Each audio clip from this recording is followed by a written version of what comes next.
29, 28.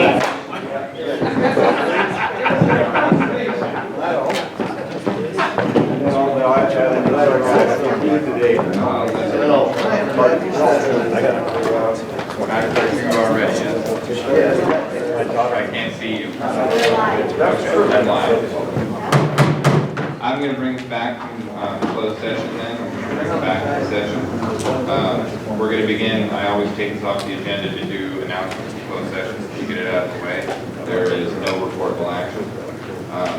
Then we're going to move to the opening ceremony, the Pledge of Allegiance and invocation. Please join me in the Pledge of Allegiance.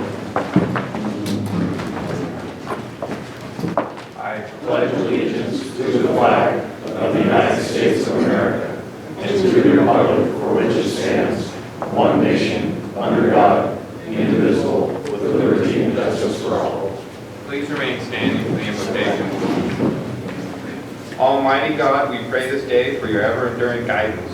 We ask you to cloak us in wisdom and fortitude that we may dispense our knowledge and facts intelligently among all humanity of whom we serve. Amen.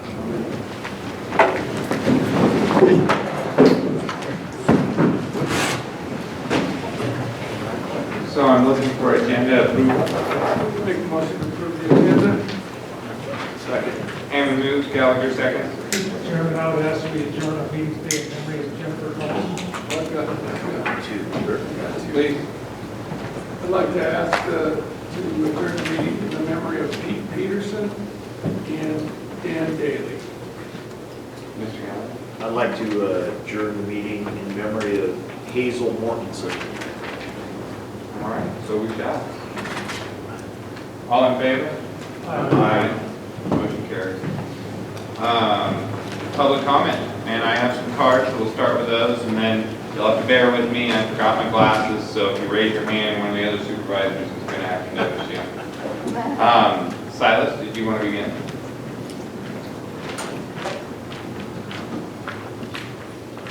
Good morning, Silas Ross, Emergency Services. I'm in training today, so I'm going to speak right now instead of during the emergency proclamation application that's agendized. Here we are again. I think so I think we all know the reasons why we want to declare emergency. There's been significant impacts to the county roads, paved and unpaved. Some of our local utility districts, Noma, and Sierra have sustained damage to their infrastructure, and this allows the county and then, along with other special districts, to possibly receive disaster assistance moving forward.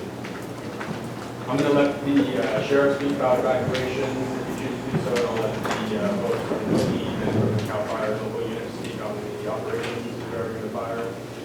I just want to speak briefly, and I'm sure you are all aware. One, start with that, I apologize, Supervisor Huntsville, Supervisor Hammond, I know you both have reached out to me, and I probably wasn't as helpful as I'd like to be.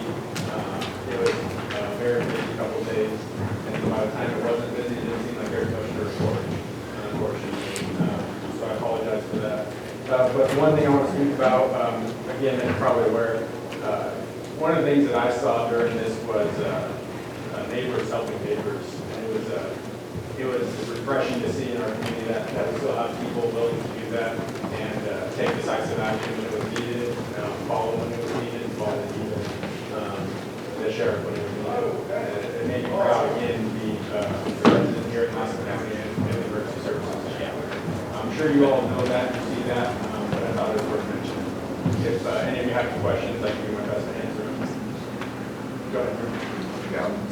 I'll start with Silas, somebody mentioned to me that we were not listed in the latest emergency declaration by the state. Is there some reason for that? I don't think that's accurate. I looked into that. I can look into it some more. There's an emergency declaration from the state that's statewide for the fires that are occurring.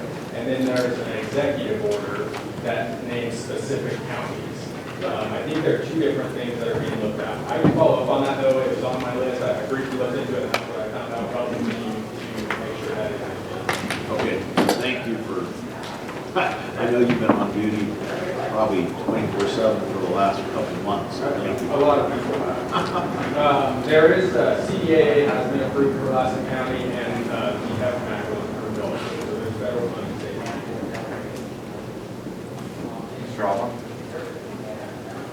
Silas, I don't know if you're aware about this, but after the gold fire up there this last week, they had one heck of a thunderstorm up there. And it created a tremendous amount of downpour, which in turn created a flash flood, which brought out a bunch of debris, mud, silt. It was basically flash flood. So anyway, they got a bunch of fences that deposited a bunch of silt and debris on private property. I mean, well was washed over the shoulders of the road.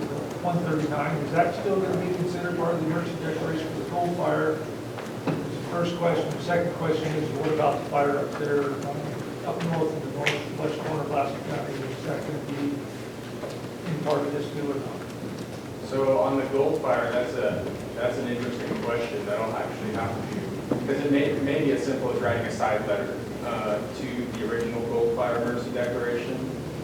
As of right now, the gold fire in itself is not going to qualify for any disaster assistance. We have our emergency declaration, but there's a dollar threshold before any assistance is going to be made available, and we're not even close to that right now. But let me look into. I was aware of the flash flooding and it had closed 139 at one point. I'll have to look into that and see. I think we can just include it on the original emergency declaration. I think we can, but just a side letter that would probably come next board meeting for you guys to ratify. And then on the, I think it's the Cold Spring Fire, or Whiskey 5, we were very, and the sheriff can speak more to it. I know that Motor County Sheriff helped out tremendously during that, and there was limited impact. We discussed it briefly about if we need an emergency declaration, but I don't think it's the same thing. So it's essentially it's $134,000. That's the dollar threshold for us to receive disaster assistance. And anything below that, it's just it's up to us to find out how to deal with it. And so we could, if we think it's necessary. At this point, I'm not sure. We have to discuss that further. How did the gold fire not reach $134,000? Well, it's 130. I can get into it. It's very convoluted. At least I think it is, because it's $134,000 of unbudgeted expenses to the county. So overtime is unbudgeted, but straight time isn't. So any of your exempt employees, none of that's available for disaster assistance. You have your fixed costs. So some of your vehicle use may be, but not all of it. And then it's only permanent repairs. So if there's, let's say there's debris, gravel on the road. I think of that example because I know the county had a road sweeper out in certain places. That doesn't count as a permanent repair, so that's not available for disaster assistance. So while it seems like it would be very easy to get there, they have it narrowed down fairly significantly. And honestly, depending on once county road surveys the damages here on the sheet fire, I don't know if we'll reach the threshold even on the sheet fire. Because there is a lot of overtime, but probably not $130,000. Now the utilities, that gets counted towards our overall total. So the hog fire, for instance, I think Elma estimated $140,000. So we reached that threshold as long as later on FEMA doesn't, because once FEMA gets a hold of it, they'll start to say yes or no. But it looks like the hog fire will meet that threshold because of Elma's, and then the county may have another, I don't know, $30,000, and that they may be able to recover some money on. But unless we reach that threshold, it's just not available to us, unfortunately. And I don't know if that was a good way to answer your question or not. There's a whole FEMA handbook that we can talk offline. I can try to explain it, but I don't have 100% understanding either. What about these dirt county roads where you're having these big trucks, the fire trucks, they're heavy, Yeah. and they're going up and down these roads, and they're wearing them out twice as fast and punching them out. I mean, does that count for anything? So It you go does, back and yeah. fix that, that's gonna be permanent repair. It does. So That's that long term. Yep, and that requires the road department to survey them, decide whatever, how that, they determine that cost per mile or cost to research. Well, I don't know, however they do it, hire a contractor, do it in-house, and then we submit that paperwork to Cal OES, essentially, and they're the use it, and they help us, they have a whole recovery team that help us steer in the right direction, whether it's going to be available for assistance or not, and then it gets to FEMA, and then the ultimate decider, so it's say, yes, that qualifies, no, it doesn't. Okay, and then that takes me back to the gold fire, with all the debris that comes out. You can have a bunch of silt removal, rock removal. It's gonna have to be picked up, straightened up, leveled out, re-ditched, re-channeled. Some of the ponds being dug out, because they're all sinking in now. I mean, is that side letter gonna qualify for that? I have to ask, I don't know, and you don't have to convince me. I agree, I'm on board with you, it's just, unfortunately, I'm not the one that makes the decision. And then remember, it's for, this disaster assistance is for special districts, maybe nonprofits, and county government. So private property, ponds privately owned, fences privately owned, none of those, they don't fall under this disaster assistance. What if those ponds have water rights?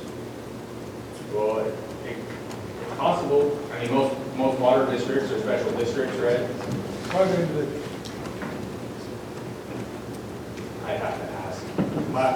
Just if I was gonna best guess right now, I would say no, but that's an easy question for me to send to the recovery team. Hello, yes, and I'm sure we can get the answer fairly short. So explain to me, it's a privately owned pond. Is that correct? Yes. That irrigates. Irrigates or stop water, doesn't matter. Okay, If the there. landowner has water rights in the state of California, so it's not a whole. Yeah. Let me know. It's a permitted licensed structure. I would have to ask. And I'll follow up. Sorry, I don't have a better answer. You're fine. Anybody else? I just want to thank Silas. I know you were busier than hell. It's just a very uncommon fire, and I appreciate all that you guys and CAL FIRE did. I'm just amazed the lack of destruction that happened on that fire. I mean, it could have been a whole hell of a lot worse, and we ought to just be damn thankful for what we got. Okay, feel free to call me. Thank you. I think I speak to the board when I say that we've been lucky with our Cal OES officer, and once again, you are upholding that tradition, so thank you for your efforts. We do appreciate it. Thank you. Get my money's worth. James Carson?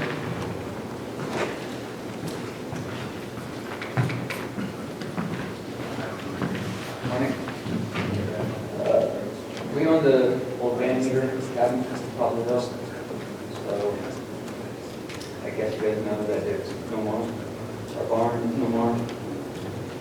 I'm just looking for help to get rid of some of the stuff. My parents are getting old. I'm one person.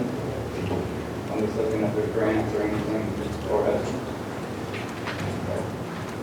Let us know. You guys have my number. So, thank you. Thank you, I'm sorry for your loss, sir.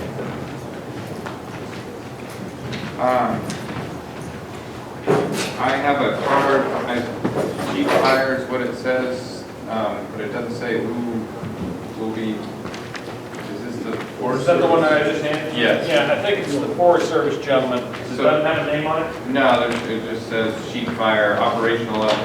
Yep.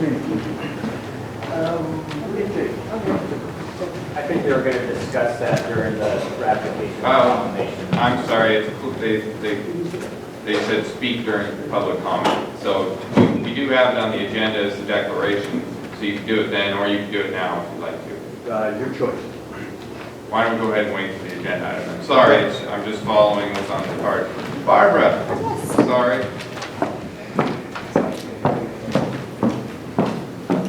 Good morning, Mr. Chairman, members of the board.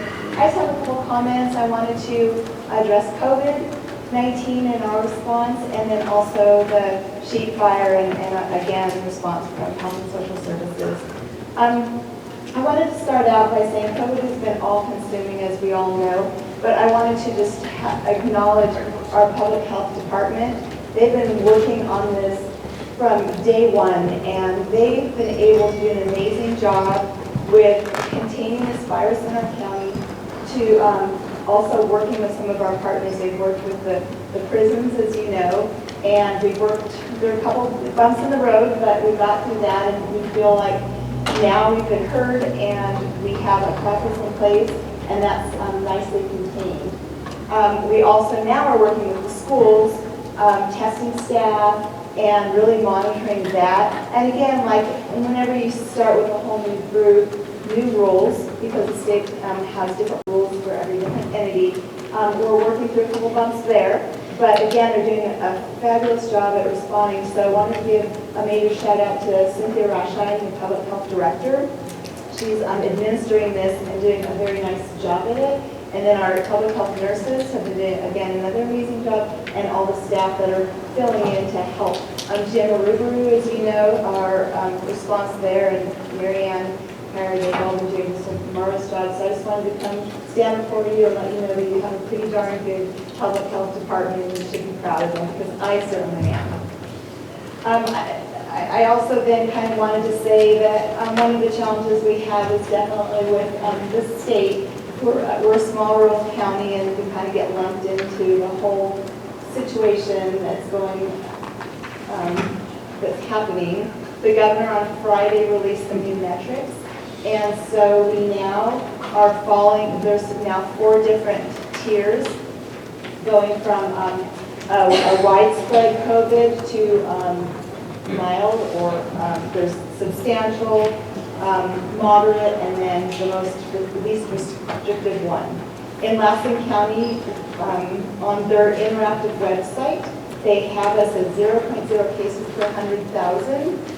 That is one of the metrics. There's an adjusted factor that we use because of our testing volume, and then they have us at 0.8 positivity, and yet they put us in a substantial category. Now, what that means is we're in the second most restrictive tier. If you look at all our kind of neighboring counties, they're in the moderate, and they have less restrictions than we have. So I just wanted to address with you what that means, is that many of the things are open in tier 2 through 4, but it's the capacity. So our restaurants, for example, because that's one of the things that's easy to a lot of people use them. They are now in tier 2 at 25% capacity, where if we're in the moderate tier, like our neighbors, it would be a 50% capacity. So with that, we feel again that we need to make our voices be heard. And so I sent a request for a call. There's some sort of adjudication process. I don't know what it's like. This just happened, but we have a call at 1 today to see if we can understand why we're putting in this, our Lassen County, why they're putting us in this category. So I'm still fighting, but the good thing is things are open. So I just wanted to kind of let you know we're still working on it. Any comments on COVID before I get So are we in that tier because of the outbreak in the prison? They said that inmate numbers do not count toward us. Now, I will tell you, the data has been really hinky for a while, and we've been working, we've been pointing out duplicates. They've been apparently cleaning up their database. We've been being very clear on the inmates, and they said they pulled those out. So I want to hear today why we are in this tier. But if you even look at the website, they're even saying it's 0.0 and 0.8 positivity. So not quite sure what's going on. I will say that on Friday before the governor went live, they called an 11:15 meeting with the Department of Public Health. And they wanted to share with us, because we're the partners, they wanted to share with us what the governor was going to say. And so they put on there a list of all the counties and their tier. And so I quickly went to Lassen and said we were in tier 4, or the least restrictive tier. So I quickly sent a note to Rich, I'm like, we're in the least restrictive tier. And then minutes later, they popped up the map that the governor was showing, it was red. And I said, oh, wait a minute, why did that list us as 4 and now you're showing it 2? So I kind of want that question answered as well. Not sure what's going on, but So all the surrounding counties from us are listed in what tier? They're tier 3, and then Modoc is tier 4. Mr. Hanson? Who does the I got a question on schools. Who does their plans? Is it the state or is it the county? So the state comes out with guidance, and then the superintendent of schools and the school superintendents, they all work together and they came up with their plan. So there was one plan, and then all 17 districts were part of that plan. So there were a few nuances that were dependent upon the board of trustees for each district. So we worked with Patty Gunderson on that, and then we've been working with some of the districts on some district-specific requests and needs. I guess my specific question is we're taking these kids' temperatures twice if they ride a bus. Yeah. And So they're following the guidance of the state, and their plan includes and addresses some of those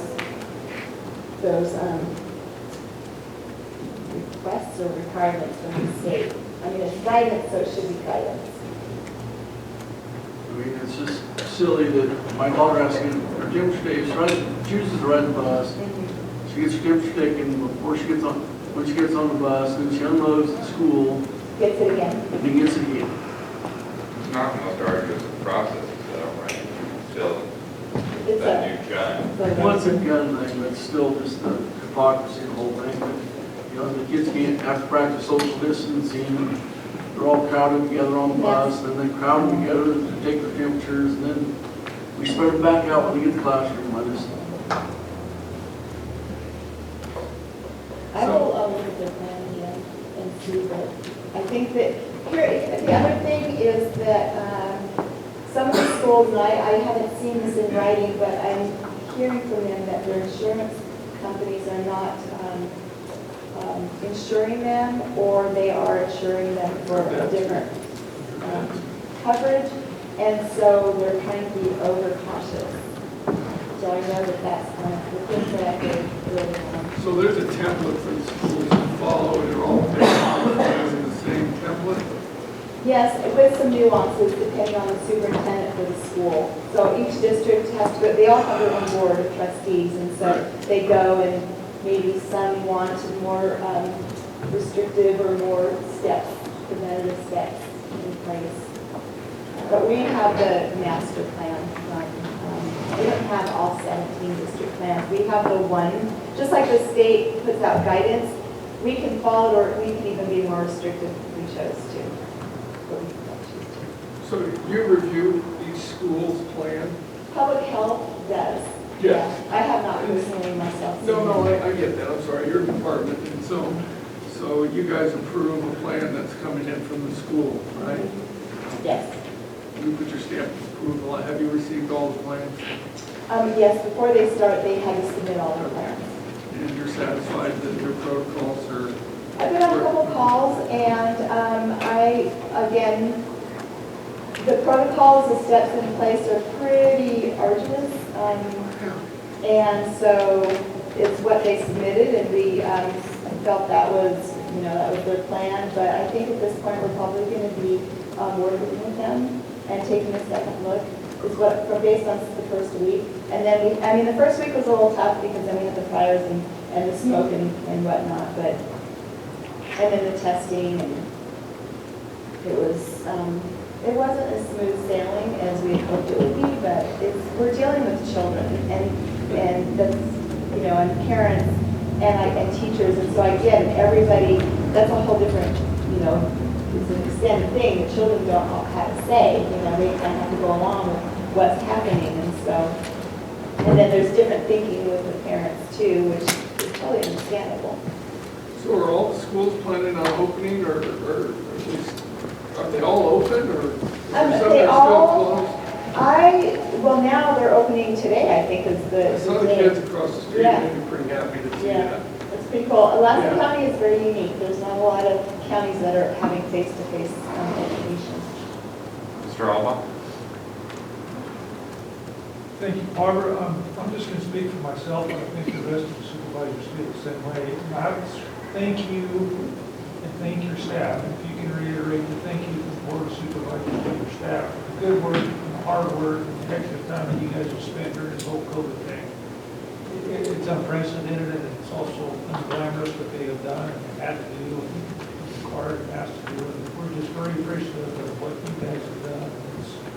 it's not been easy. Okay, so thank you guys for doing that. I will pass that on. They, I will add mine to that. I had a complaint from a restaurant where their public dining room was closed, and they suggested to me that another restaurant did have open dining. It's always hard to tell people no. It's the hardest part of the job. And to that person, I could respond. The next day, public health had gone to that restaurant without me speaking to public health about it yet and taking care of business. And again, that's the hardest part. It's easy when you're doing something like, well, easy, to provide shelter for somebody that's escaping fire. That's something that's easy to thank them for, I guess is what I should say. It's harder to thank them for doing the part of their job that nobody wants to do, which is to create a level playing field as much as we can, a fair boundary. So I've particularly been impressed by our public health workers, not in the parts that are easy to thank you for, but the hard parts of their job that they've done very well. And I loved seeing the statistics in terms of testing, and we blew the rest of the state out of the water for what we had done percentage-wise for our population. So it's ridiculous that the state would put us in that tier when we are working the hardest to make sure that our county doesn't have COVID. And so you guys are doing a great job, and to only have 4 active cases, right now is fantastic. It shows we're doing right. thank you. Yeah, our testing team has been incredible. They are, people are lined up and they're just, swabbing them and getting it done. And so they've done a very good job. Thank you. Not comfortable.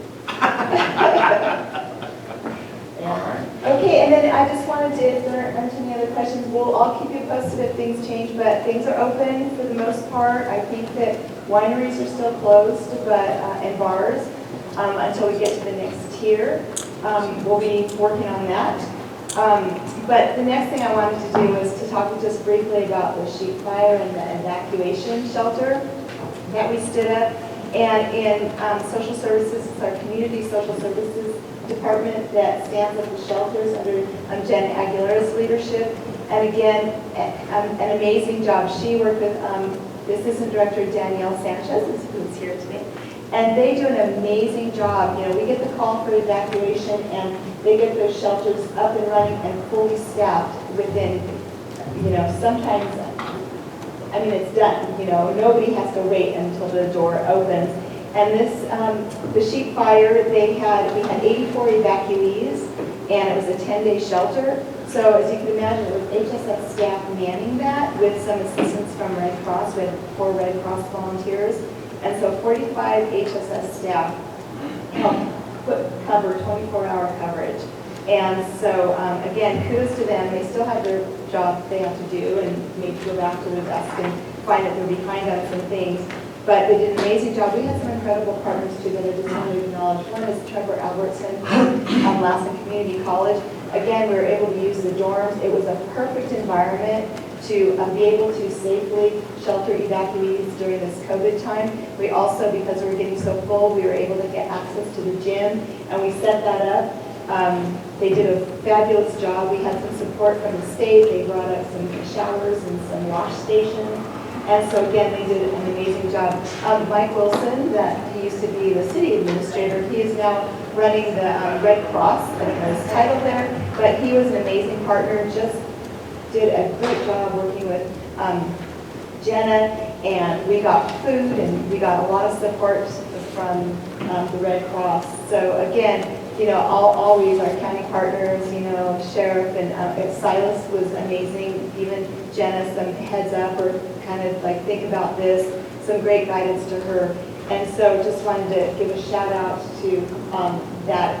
When I went to the shelter and stopped by, you'd never know that people were evacuated and stressing over the properties that they may or have lost. And it was incredible just how calm they were. Some people, like, okay, we're closed, time to go. We always have to kind of help people because all of the uncertainty that they're experiencing. and what they're gonna go back to, they never know. So it's a calm, safe place for them. So just, I wanted to give a shout out to that group too. Hopefully, we won't have to have a shelter again anytime soon, but we're prepared if we need to. How many people did we shelter? 84. Yeah, it was a lot. It was, I think, our highest total, or it may be tied our highest total. Great job, thank you. Thank you, Barbara. Do I have any other public comment? All right, seeing none and hearing none other, I could be missing it. We should move on.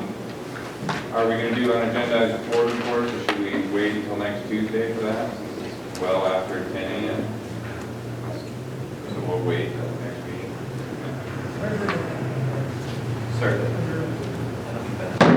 You know, I don't know, I don't do Facebook, my wife does, and I gotta give a little shout out to Richard Egan. He had a wolf kill, and it was very impressive, the video that he took, and the narrative that he showed, and I just want to encourage everybody to go look at that, because Richard showed something that Fish and Game refuses to do. He shows the other side of the story, and it was very impressive, and thank you, Richard, for doing that, you and your family.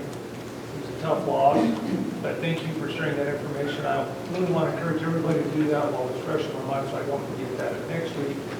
And you just need to know about it.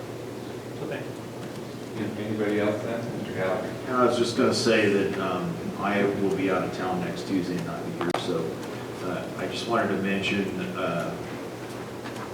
I'm sorry for the losses of the buildings and things that happened, the houses and structures that occurred in the sheep fire. It seems like District 1 has been on fire as well in Aaron's district this year. So I know the constituents in at least my area have experienced a lot of sorrow, a lot of inconvenience, and for that we're sorry, though I experienced the same thing. I understand what evacuation is about now, and it's not an easy thing because you become kind of unsure of where things are after you've evacuated, because you're grabbing up whatever you can. And trying to, put it back later is difficult, and figure out where you put things. And so I understand the kind of concerns that people have and what happens after that. So I'm appreciative of that. So to my constituents, I'm sorry for what has happened in our district over the last month and a half, and hope that these kind of things just stop. All right, with that then, we'll move on to the consent calendar. Is there anything you'd like to have removed from the consent calendar, gentlemen? I'm going to approve. Second. I have a Hemphill moves, Gallagher seconds, for the remainder of the consent calendar minus G3. Public comment? Call the motion, all in favor? Aye. Opposed? Motion carries. Barbara, G3, or Daniel? Good morning, board. Hi, Eric. Good morning, how are you? Good, how are you? It's very impressive, this list of contracts that you guys put out and do. I know quite often you see them one at a time, sometimes two or three, but to have a kind of a breakdown snapshot, it's very impressive. Thank you. And I don't know why, but looking at it, I got a bunch more questions now. But anyway, some of these things, they're charging you by the minute. That is how behavioral health services are reimbursed by the state, so that is how they charge us. Well, who keeps track of that? Do they keep track of it, or do you have to keep track of it? They submit their billing to our fiscal department. The fiscal team then reviews it, and it's submitted based on the reports that go to the state. So it's all done by the minute. The same is true for our therapists that we employ at the county. They're able to bill by the minute for the services that they provide. So we track it through our fiscal department. So as an example, if I go to call Barbara, you answer the phone this minute while I'm transferred in, and I have to wait that 30 seconds or a minute, and the phone goes through. Is that charged? Is this? That is not. It's when they're providing therapeutic services.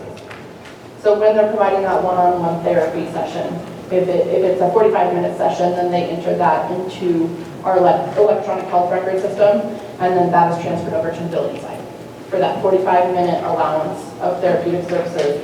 And then the other 15 minutes of that hour window are used for their documentation purposes. And those are billed at different rates depending on the service provided. Okay. I just found that kind of unique that it was on a permanent basis. Then you have another one where there's, you're paying somebody $1,000 for the daily travel. Which page do you want? That's on page 6. Second one down. Carlisle, Carol. So Carol Willard is a contract that we may possibly use, highly unlikely. We kept this on here in case the state is currently behind on the auditing of our cost reports. So in the instance that this was needed, if there was an audit for 14-15 fiscal year cost report, we would utilize this contract. And this would cover her cost to travel to us, which would possibly be a same-day flight or a short notice flight, which is why that daily travels at that rate. If you've ever tried to get a flight from Southern California at the last minute, it can sometimes run you between $600 and $700, plus rental car. Don't they have Uber down there?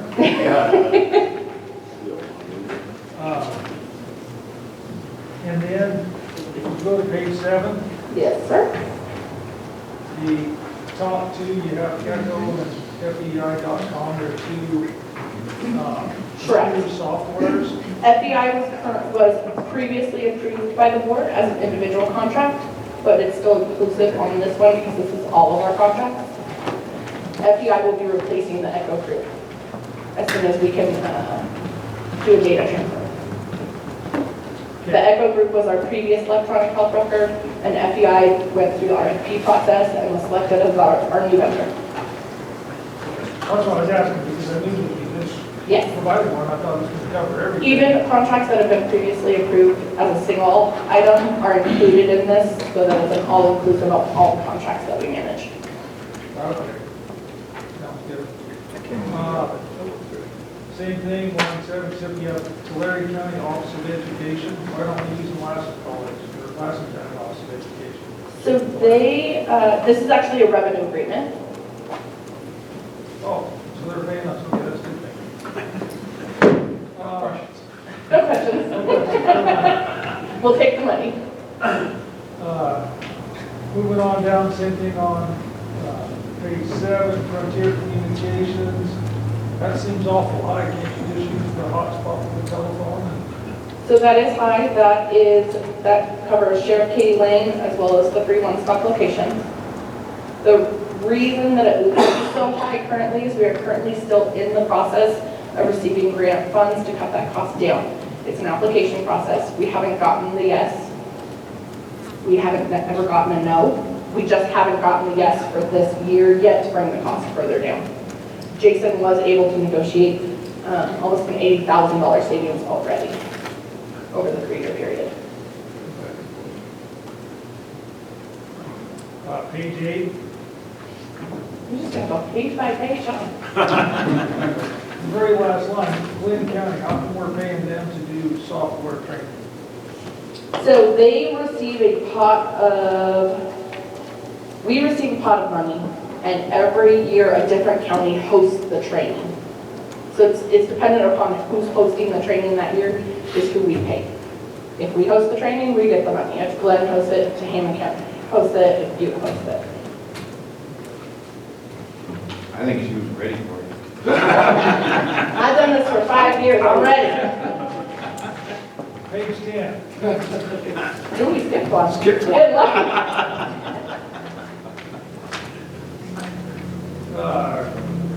Cuso Technology and Design, Facebook, $300 or $299. How come we have to pay $299? I thought Facebook was free.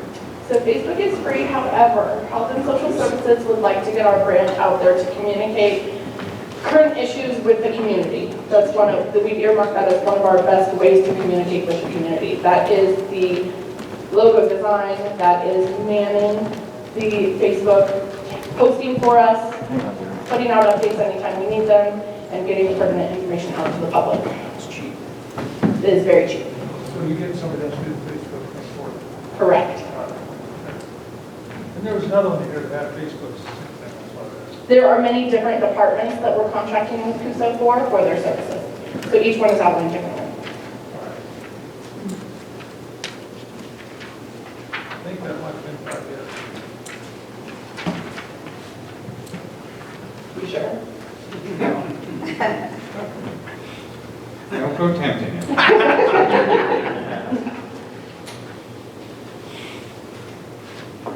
I guess page 15, you can explain this one to me. Lee Hall or Les Hall, Les Hall. MAA. So Les Hall is our contractor. He helps to administer the reimbursement program that we receive for MA funding, the Medi-Cal administrative funding. So anytime one of our employees that has been identified for time study provides a service related to any type of Medi-Cal activity, we time study towards that and receive reimbursements. He is the person that does all that billing and processing for us to receive that reimbursement monies. He also helps to certify the program that is used for the time study. So it says year one, 80,000.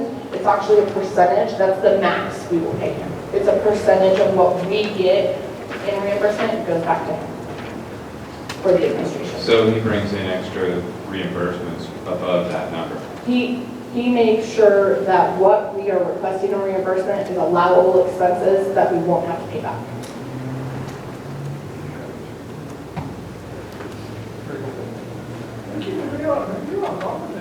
Not a problem. So he just pulled that it was a test to make sure you knew it all. That's okay. You did such a good job. I really approve of Anybody else have any input? Second. Okay, I have a motion, Mr. Alba, a second, Mr. Gallagher. Any public comment? Seeing none, all in favor? Aye. Opposed? Motion carries. We shall then move, having gone through the consent calendar, to H1, the grand jury reply. Mr. Egan? We'll start with that, Mr. Chairman. As the board's aware, annually the grand jury issues a report. Oftentimes that includes a request for the board of supervisors to make responses to issues within their jurisdiction. And that is the case this year. The grand jury requested specifically that the board respond to some recommendations regarding the Standish Litchfield Fire Protection District. Proposed responses to that are included in the packet today, and hopefully the public have had a chance to review those as well. If I could summarize it, and I'm sure everybody's already read the packet, but if I could summarize it, there are several issues in the governance of the Standish Litchfield Fire Protection District that have been brought forward and highlighted by the grand jury, also as a side note by the county district attorney identifying some issues out there. And one of the recommendations, and probably the most significant recommendation that's included, is that one, that members of the existing board be removed, but two, and probably more of a lasting and important issue, that the district be consolidated or combined with other adjoining districts to make for more efficient, appropriate management of that area. Some of those issues are within this board's, what I would say, within this board's purview or within the ability of this board to influence, and some are not. Quite frankly, an elected district, whether that be a fire district or a community services district or a city or what have you, has the ability through its constituents to elect its board and govern accordingly. And that's no different here. This district was formed from the grassroots level back 50, 60 years ago. the constituents out there have the ability to elect its own representatives and govern that district. And I think that the primary recommendation is that that's how it should be managed. But having said that, there is the ability for the board to initiate a process by which consolidation could occur through LAFCO. It's not my recommendation that you do that, although that is an option, and identified that as an option if the board so chooses. My feeling is that to be successful, a local consolidation of districts needs to come from the ground up and not the top down, and that would be my recommendation. So anyway, I'm happy to respond to questions or engage in the discussion. I think there's a lot of people in the public who also were interested in this issue today, so maybe I'll cut it short and be happy to respond to any questions. We also, I believe, most of the recommendations are already there, but there's one where there are two options as there not. That's correct, and recommendation numbers 3 and 4 have provided 2 options. So, I mean, what we'd be voting on in this case is to authorize the chairman to sign, but we would also choose those options, 1 or 2 that we wish you to incorporate. Sure, and in terms of the entire response, it's up for discussion, change, what have you. It's just that we felt that it was best to provide those 2 distinct options with those recommendations. The full documents up for discussion as far as So we'll start with the board, and then I will throw it to the public. Mr. Gallagher, you had Mr. Egan, I had a question. In reading the part on dissolution, you mentioned in there that you hadn't gotten any information from either Susan River or Janesville in terms of their interest in doing it. Let's say there is no interest in doing it. LAFCO dissolves the district. Does it get taken over by CAL FIRE in an LRA or one of those particular things, or how does that work? Yeah, and I don't have a specific answer to that. LAFCO is the entity that's charged with organization of districts in the county, and they, Council Namath, as well, but they have the power to move those district boundaries around and change those districts. If the concept that they would dissolve the district and leave it uncovered by an adjoining district, I haven't really explored much whether that would leave it in CAL FIRE's jurisdiction or not. I'm not certain. Well, and that strikes at the you're talking about a district which is the will of the voters. So the idea that LAFCO would unilaterally dissolve the district without input from the will of the voters is hard for me to encompass, I guess. Well, that's actually one of the things LAFCO can do is dissolve districts that are not doing their job. Well, and as I understand it from the LAFCO meeting, for the discussion there was that would involve findings, and that would involve, Ben Wong was discussing how, all of the districts that form LAFCO, or so the city, for instance, would have to pay into the effort to dissolve, so the city of Susanville would have to pay into the effort to dissolve the district too. So I don't believe that LAFCO would easily take that step. So, I didn't get much interest from Benoit to dissolve the district and reapportion the boundaries. I have a feeling it's because there's lots of work that happens. Well, it was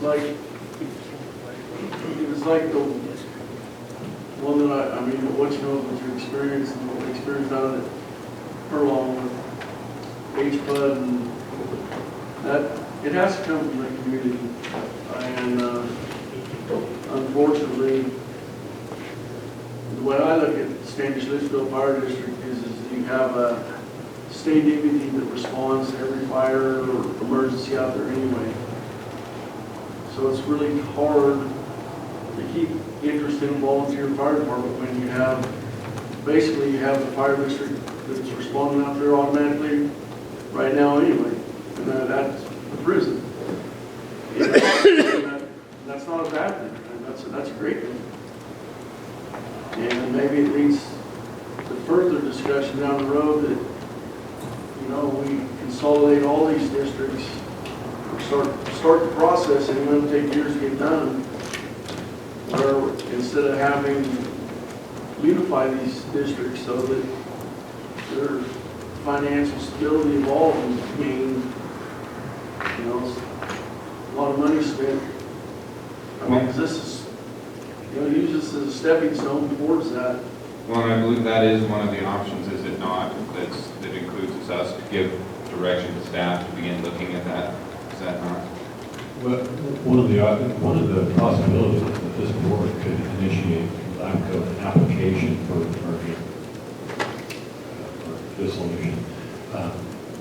Again, I think that's a discussion that should be had, although my personal recommendation is that that should come not from this board, top down, but from those districts and the constituents in those districts, if that's what the people in those areas want.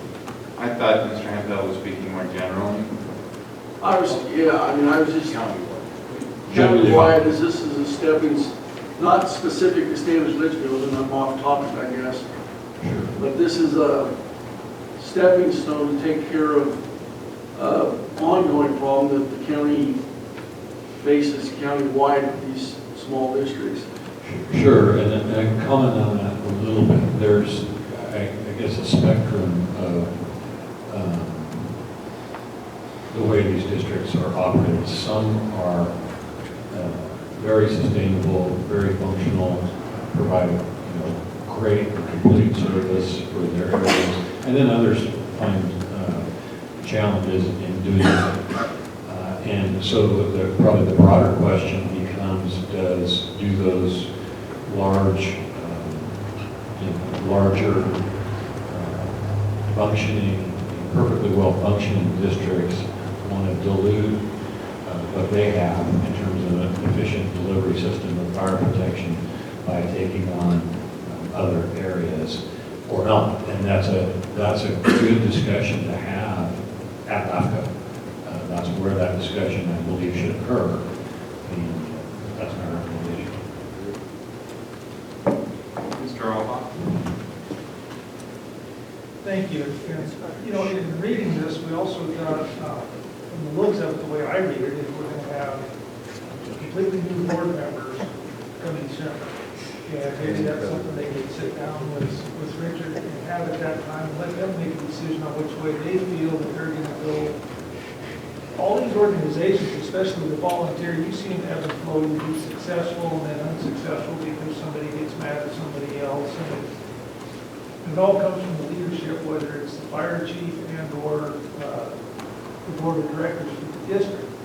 But I mean, if you got a good leader in there, if you have a Scott Packwood or Barbara Bonko in there, or there's somebody that's a good, strong, positive leader, people are just going to go and you're never going to have a problem one.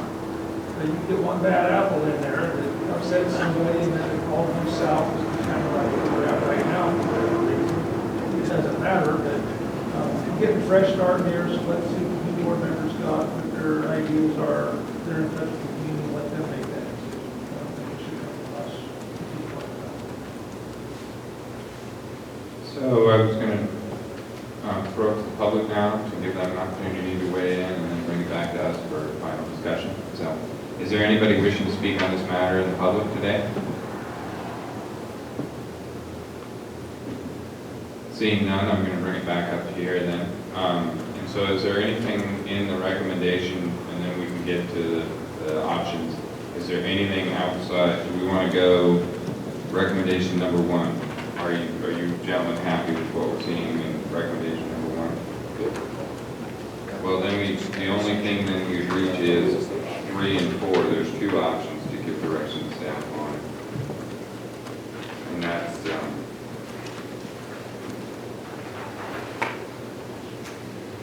Leave it on the first one. I think Richard was pretty clear that we probably shouldn't be involved in this, and I think Aaron just said it well, that we should wait for the election to see what happens, because we know there's going to be a new board. And we've seen in places like Clear Creek, when the new board was installed, things got better. So I agree with Aaron. We ought to at least see what the new board will do, and then respond appropriately after that. Is that a motion then? Yes. Second. And so, we're gonna go with option option one. Is that your second? Yes. So is that clear? Option one, which contemplates a study session that we would have in this type of form. Consolidated strategy. Well, that would be the strategy, to wait to see what the new board will do. So that's a little bit different, I'm fine with that. Okay. So the idea would be that we wait to see what the new board does. Because you have 60 to 90 days Sure. to fit in that time period. We could schedule a study session after the new board is seated. Yes. Was there a serious recall That effort was put 60 forward days. from the board? Wait, I've got two questions. Let's go with Mr. Alba first and then Mr. Hammond. Mr. Alba? Was that 60 to 90 days with that 50 time frame that we're talking about between let the new board get seated, get appointed, get the feet on the ground? No, yeah. Should we do 60 to 90 days after the election? Because they won't be seated until December, The first part of December, so within 30 to 60 days or following in 2021. Between 60 and 90 days following the election. Well, the appointment. I'm all for that. we can make that change. So, Mr. Hammond? Well, I was just wondering if there was even a serious recall effort put forward to try to recall these board members. I don't believe there was. I think that they realized the election was coming forward. That's why I'm bringing that up. I mean, they didn't try to recall because the election was coming. And none of the present board there now has applied. Well, there you go. So I believe we have a motion and a second on the floor. Although we had we had a slight modification, so are we clear on what we're saying on that? Sure, I'll just state, if you like, the recommendation or the direction is to go with option one, the delay study session and analysis to the time 60 to 90 days after new board members take office, which would be for part of December. Great. Mr. Alba? I think we're on the right track here, and within, prior to that 60 to 90 days, Richard, I don't know how that would work with either you and or Bob to go through with them to get them current, make sure that they understand, the Brown Act, so we're not falling into the same trap, so that they understand the Brown Act, the conflict of interest, making merit-based decisions, the ability to, that their decisions are going to benefit the public, that they're going to avoid the favoritism of their friends or their neighbors, and, that they're doing it for the benefit of the public or the district. Because quite often, a lot of times, that is kind of forgotten about. I just want to make sure that is reiterated. Understood. And with that in mind, we give a class, we offer a class every year from the county about the Brown Act, so I think we should be specifically invited to come and participate in that class. Mr. Hampton? Now, are they even having an election out there, as far as, are they just appointed because of the number of seats? My understanding is that there's 3 applicants for 3 seats. So there's no election to begin with, right? I believe they're just appointed in lieu of election. So, can we appoint those people? That normally doesn't happen until after November, right? Right, so you've got people who are seated in their respective seats until the election process is completed. And then the terms of those new officers will go in upon the election or the in lieu of election appointment, which would be the same time. So I guess my question is, didn't she resign or no? I thought at one point that board was going to resign. Not that I'm aware of. If there were a wholesale resignation of the board, then that would pose another issue. And then We just appoint 3 people to apply. then yeah, perhaps this board would be in a position of appointing those to the remainder of those terms. But I don't think the circumstances. So I have another question here. What prevents the board from doing further damage till they're replaced? As far as like misappropriation of funds or anything like that? The district attorney.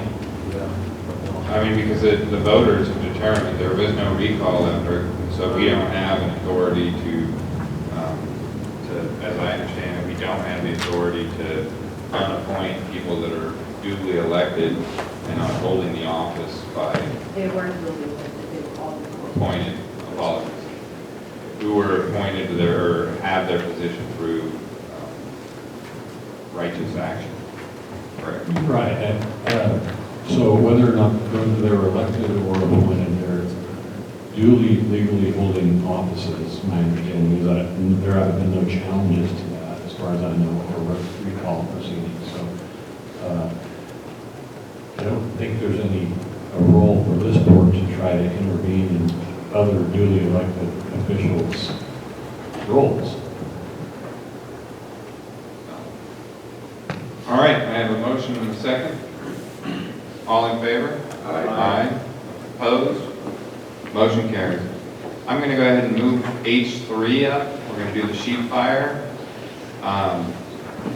So we are confirming and ratifying a proclamation of local emergency within Lassen County relative to the sheet fire, but at this time I would invite the Forest Service here to discuss the update. Forest Service, so I would invite those of you that want to give the update on the sheet fire, and then we'll go into the discussion. Declaration.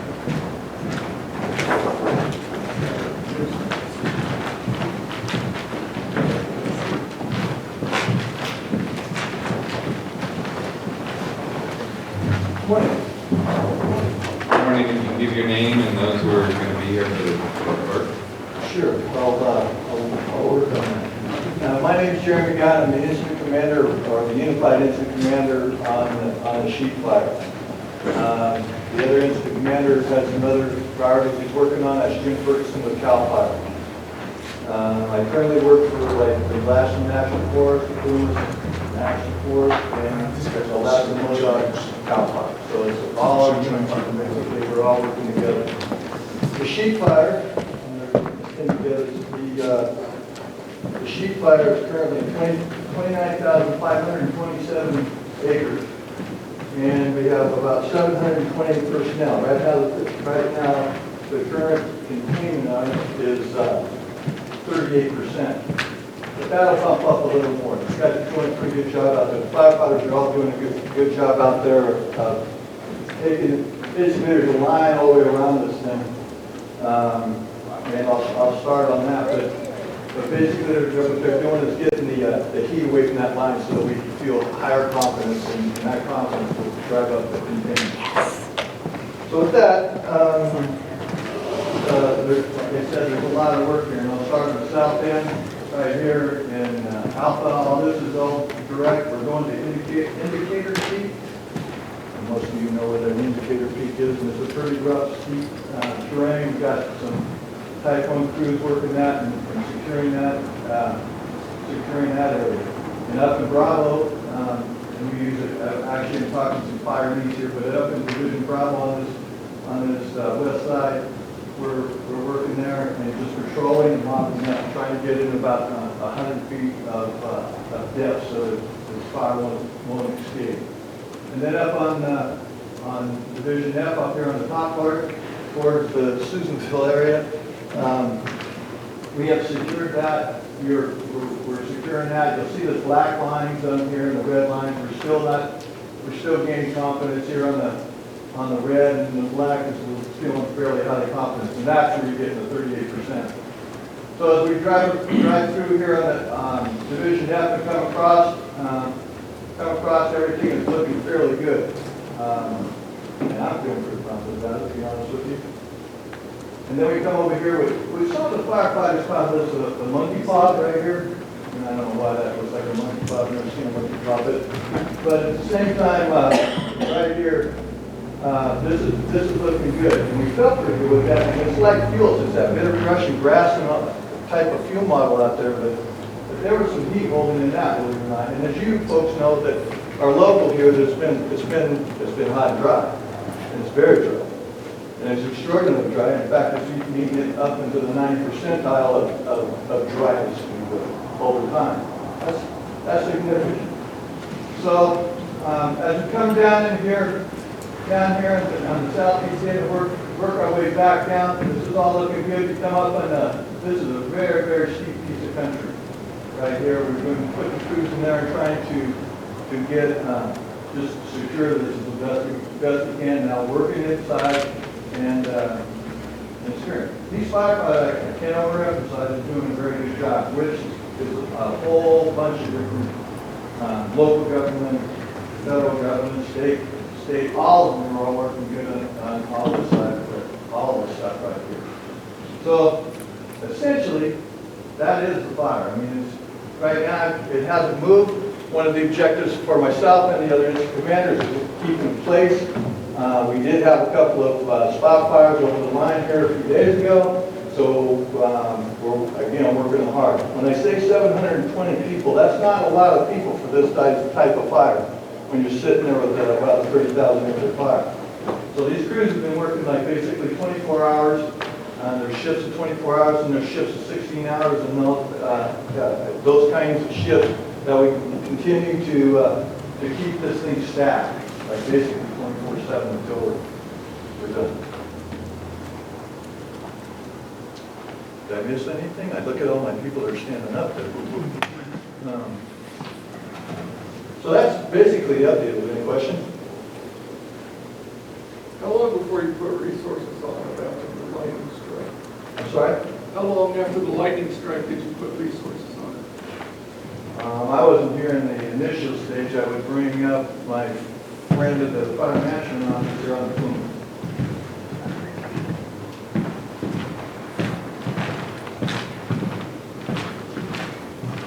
Good morning, Board. Aaron Grove, Forest Fire Management Officer for the Queens National Forest. As far as the initial attachment for this fire, we have been fighting fire for approximately 3 weeks with the multiple lightning events that have traveled through the area, and have been staffing up repeatedly as we place resources on those fires and pick them up. In this particular instance, we had a number of resources that were pre-positioned for the event, and they were dispatched appropriately upon detection of those lightning strikes and fire starts. That fire was staffed immediately with an engine, a dozer, and a prevention once it was discovered. We then worked on that Monday with Division Chief Link Caldwell around sharing resources with CAL FIRE and our folks, because there were 3 other fires in that drainage, the Willard and the Fleming, and the third one escaped me. By the following morning, Chief Caldwell had provided 2 dozers as well to help out in the effort, of which we had new starts that were discovered in and around Indian Valley and Taylorsville with immediate structured threat, which required us to prioritize some of the other response to save the residences and meet the evacuation needs that were going on with those communities. We continue to stop that fire and add more equipment. Chief Caldwell and Chief Patwood worked on getting some other resources to stop the fires above us.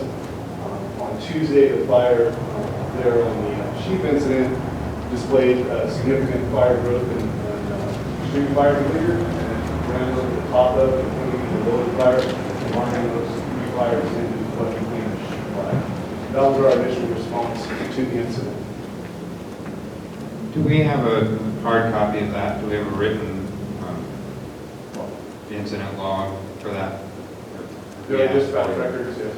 We have them, or we will receive them? There are dispatch records, yes. Yeah, but do we have them at Lassen County? We do not have them. They were requested, never provided.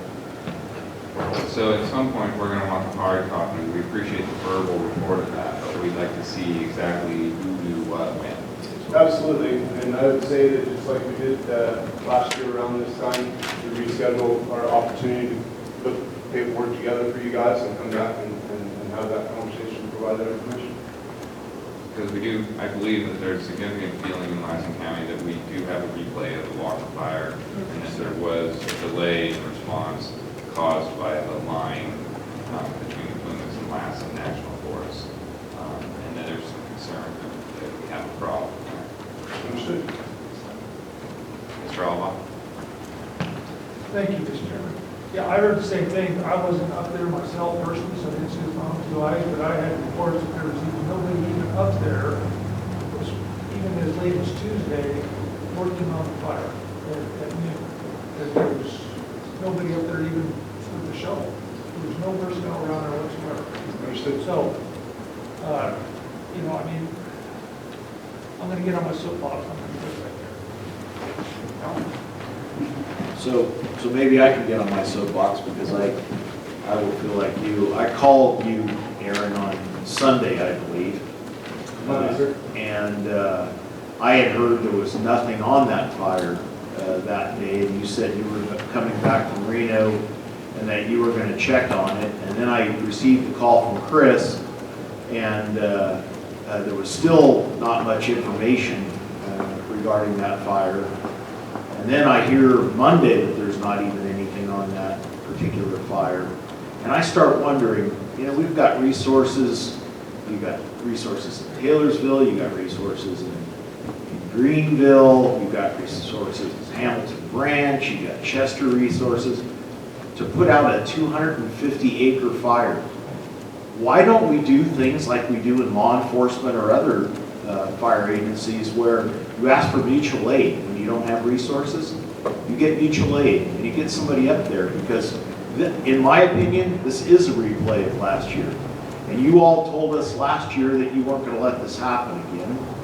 And even the sheriff told me that he called your PIO, I believe that was Tuesday afternoon, I think. And he was told that the fire was 5 miles away from the Lassen County line at the ridge. And he had officers up there that said, no, it's a 1/4 mile away and it's just about ready to go. So we get crap for information from the Plumas. So I don't understand why this is a replay of last year.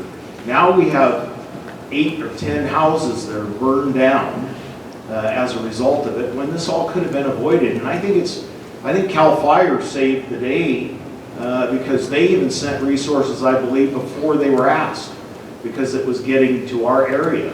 So I don't understand why you don't ask for help. I know it might take a little bit, and it's a lot of work for you all to do, but there is no reason why Lassen County had to go through this when they could have gotten help from multiple other fire districts or fire agencies that could have gone up there and fought a 250-acre fire. And now it's become a 27,000-acre fire. Has cost us a lot of money, resources that we didn't have. We just got done with the freaking hog fire and got that taken care of, and then we get this on its back. I think it's ridiculous. And now this is 2 years in a row that we've seen the Plumas fail to stop that fire coming this way. And you know we have easterly winds that come this way all the time. And you know that's going to get fanned coming our way. So I think it's ridiculous what happened 2 years in a row. And I think it needs to be looked in and investigated. And I know I'm not confident in Plumas Forest Service any longer. So, and also I wanted to add something to that.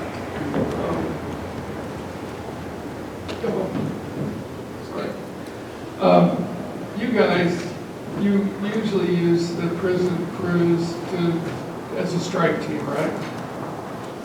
That's how you hit lightning strikes with the prison crews, like they and stuff.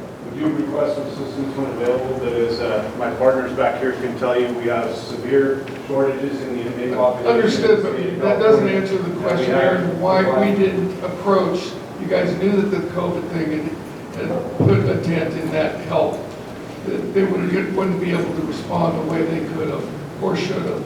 So we made no effort to replace those guys, so we just let the fires burn because these guys are in COVID lockdown. Did the Forest Service, the Plumas in particular, did they make any effort at all to rectify that situation? Yes, sir, we did. And in the region, we also supplied a number of your crews for your hog fire and your gold fire due to the lack of availability of resources for those CAL FIRE fires. Okay, so what is there, I heard a figure somewhere, 58% of the prison crews, the antelope crews were available. So that left 42% of your strike teams absent. And what kind of effort did you make to replace it, and when? I'm not sure I understand the question.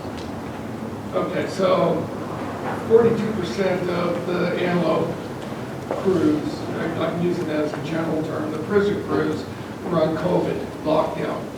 So when did you try to replace those guys, the Forest Service, to try to help put out lightning strikes? We staged and ordered resources appropriately to backfill and bolster our response to the lightning events for the last month leading up to this fire.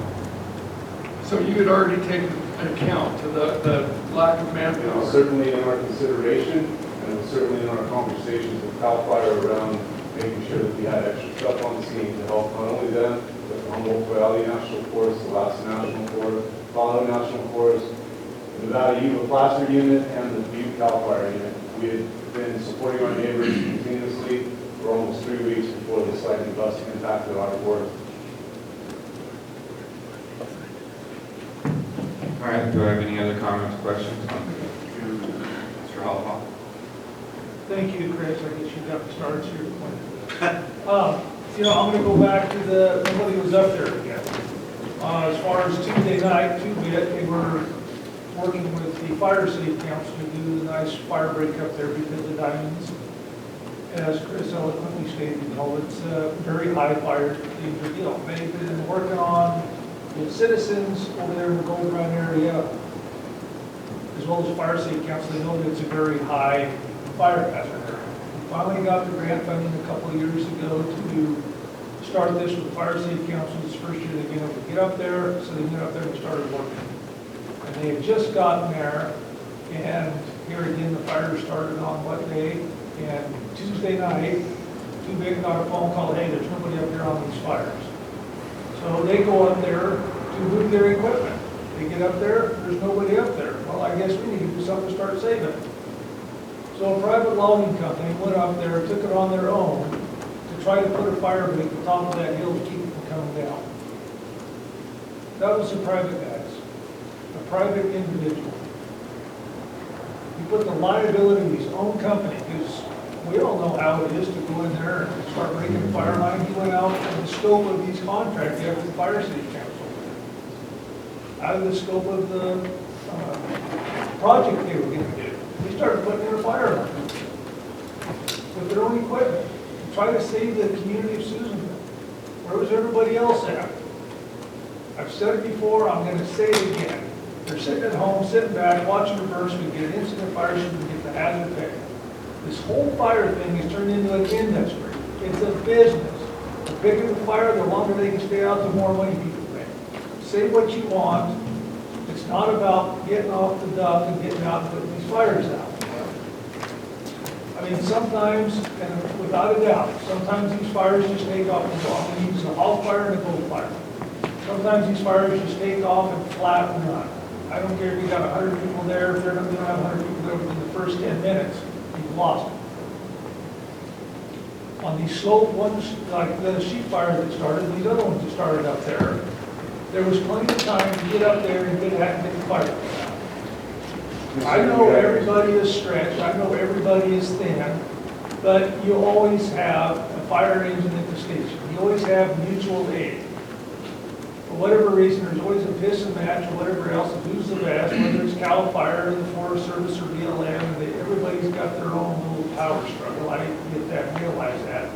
But at the same time, you know, we have to realize where these fires are, what's at stake, and what's going to happen, especially when you have limited resources. Swallow your pride and just call and ask for help.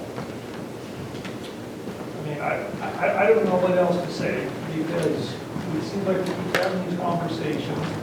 It used to be back in the day when a fire would start, you know, the first guy out there would be the logging crews. Of course, we don't have the loggers like we used to anymore. But there's got to be, in my opinion, stronger communication and better communication and better reliance of the counterparts. I know you guys still work together and whatnot, but at the same time, you need to call quicker and sooner and faster rather than wait for it to get big where it's an incident and have to go. And I guess one of my questions is on this fire, you guys are working in conjunction. I'd like to know the percentage of Forest Service from the Plumas personnel, the 720. What percentage of Forest Service personnel from the Plumas, Forest Service personnel from the Lassen, and CAL FIRE, as well as the outside personnel. I don't know if you guys had that information or not, but I would be interested in engaging. So with that, I'll be quiet now. Please. Good morning, Supervisors. I'd like to I want to introduce myself, Scott Packwood, the Lassen North Unit Chief and currently Agency Administrator. I just wanted to clarify a couple things that were brought up by Supervisor Outlaw. When we did go up in and engage in the incident, there was a Plymouth Dozer, Plymouth Branch Director, and one of my division chiefs, which subsequently brought in two of our bulldozers, and two that had not engaged the fire yet. There's some legality and stuff that we had to work through really quick, but we did it on the fly. We went ahead and brought those guys down into the fire line and put them to work with our equipment. So they weren't there entirely on their own, and they did not take action entirely on their own. We brought them down to the upper fires, which were closer to our jurisdictional boundary, our EPA line, which is our direct protection area. The Timcos and skidders and dozers from two different to work with our dozers. And then subsequently, the sheep fire came up from below and overran that, and then we had to kind of back off and re-engage the whole thing as one. So that was kind of how it went on Tuesday afternoon into Tuesday evening.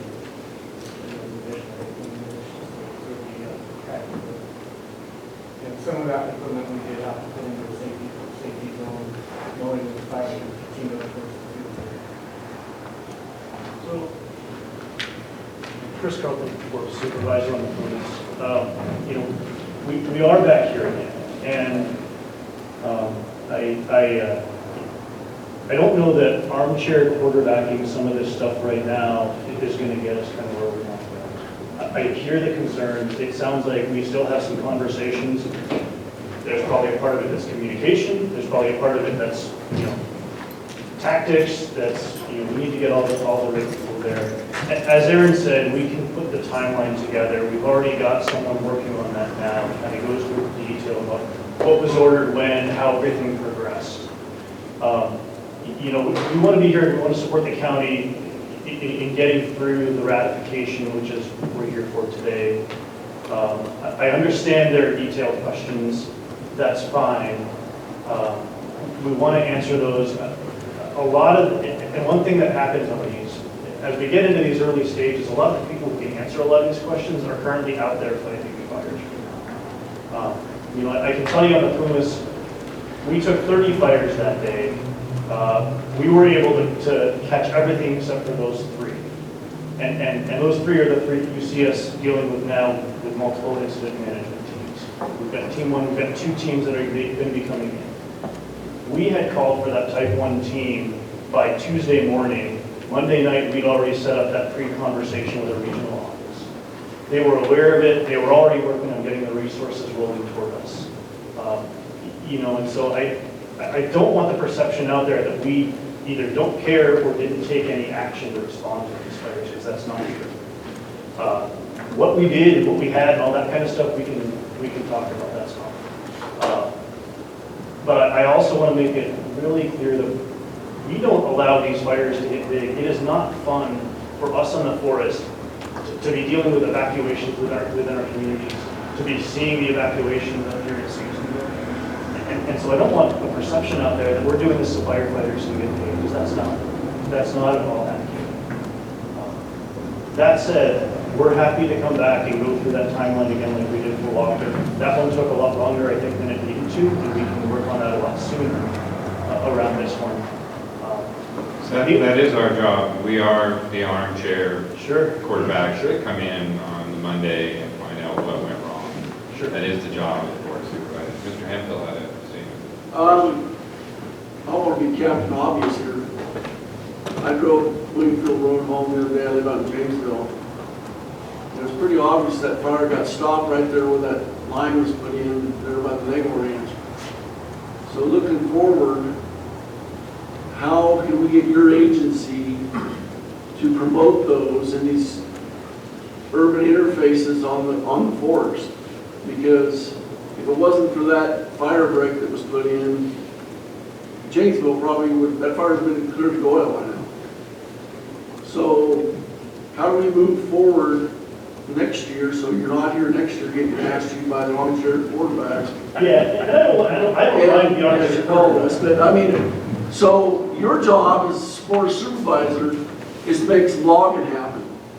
There's a lot of timber in one of those fire breaks that has to come off the forest, and I don't care what, frog or lizards on there. That needs to be pushed by the wayside. People are more important than a goddamn dog, than a goddamn frog or toad.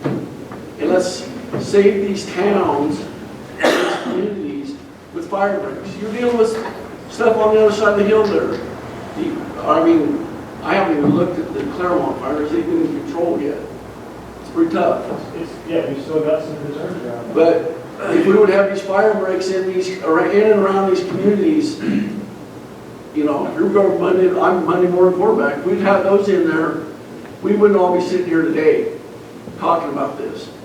So your job is to convince your people and your agency that, hey, this is a better idea than letting me go in front of a bunch of the public officials of the communities and get my ass cheeked. You understand that? I do, and I don't mind the going over it. I just, if we're going to do that, then let's make sure we have the time to get all our stuff together, get the information together, so we can answer your question. That's what we want, is complete information. We want it ahead of time before you come down here. We want a chance to go over it ourselves so that we have an intelligent, because nobody wants to sit up here and question firefighters. We're putting their lives on the line, but it is a requirement of the job. And so we're going to ask these questions, and some of them are going to be hard, because as we watch the fire burn down houses, they have to be. It's our requirement. We're definitely not to Monday yet, so we're still in a clean transition of a big event, and even though there's a lot of dissipation in the smoke, the fire looks like it's fairly under control and doing well. We're far from being done with it, so it's still a lot of work left. And if we don't have too many comments, we do appreciate you coming down today. You knew it was going to be rather pointed. The information flow has to begin as soon as it's possible. I understand the requirement is to finish fighting the fire before you can start answering questions as to how the fire could be fought better the next time. We do expect it to be an improvement over whatever happened at Walker. And unfortunately, it seems like the Walker, we didn't lose. We were able not to lose houses, but we do have to answer. You saw it already today. We have to answer to folks who have lost their homes now. And these are really, they're two different moments in time. The Walker was a kind of a single fire, and as you have all seen in the news, there's multiple large and extended fires all across the North State and across the entire state. When this started, when the lightning came through Southern California, where we had fires, all of us had resources gone. Literally hundreds of fires when that lightning came through. I think the entire community was able to see. We have a list of the the units that arrive and talk about the cavalry arriving. I don't remember a fire ever like this before where literally the last moment we seemed to get units right when I mean, it was a little bit like watching the cavalry ride over the hill as the war was about. Well, and we were literally pulling them off other fires that we were prioritizing to bring them here during the structure plan. I mean, I think the community saw that. Especially when the DC-10 showed up, I can tell you that there were a lot of excited people at that point. Mr. Hamel? I got one more question for you on this, and I'm going back to my fire, the fuel break there at the Nagle Ranch. How many environmental documents have to be filled out to make that? I'm not familiar with the project, actually. No, I'm just asking, no, the fire break, how many environmental documents had to be filled out before you guys went up there and made that 200-foot strip up the side of the mountain? When we were putting in those lines, are based on strategic location and firefighting operations. We're not going through all that now. So this is my point. It was zero, right?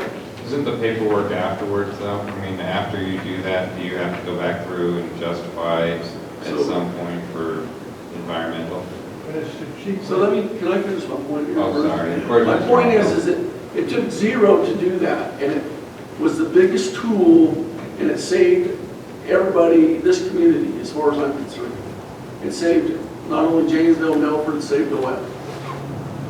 So it took zero, you did zero environmental papers to get that done.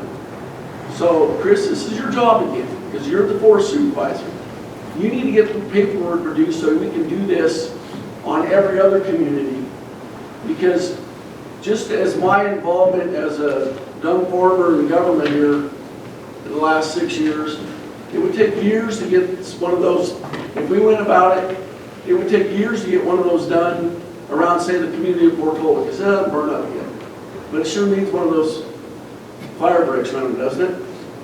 So, and I absolutely agree. We have an example on the Claremont where there's a portion that was treated, and we were able to see that fire. We're kind of doing a little bit of a write-up on it. We were able to see that fire kind of drop down and do exactly what we needed to do because it had to be treated. And that was another area headed toward a community at risk. Totally agree with you there. You know, the challenge in a lot of these communities, how can we work together as partners? Because a lot of these areas are not pure federal, it's that intermixed federal, state, private. You know, we're working with fire state council kind of areas in place. I agree, I understand, and that is our priority. And that's one of the things that our regional foresters have been pushing, that's one of the things the secretary is. If there are suggestions to help make that faster, I'm all for it. Well, I mean, that's part of your job as a leader in your agency is guess what? When, you know, Janet comes up with a biologist from another agency, when somebody starts proposing one of these, you know, let's not worry about that, let's just make this community safe.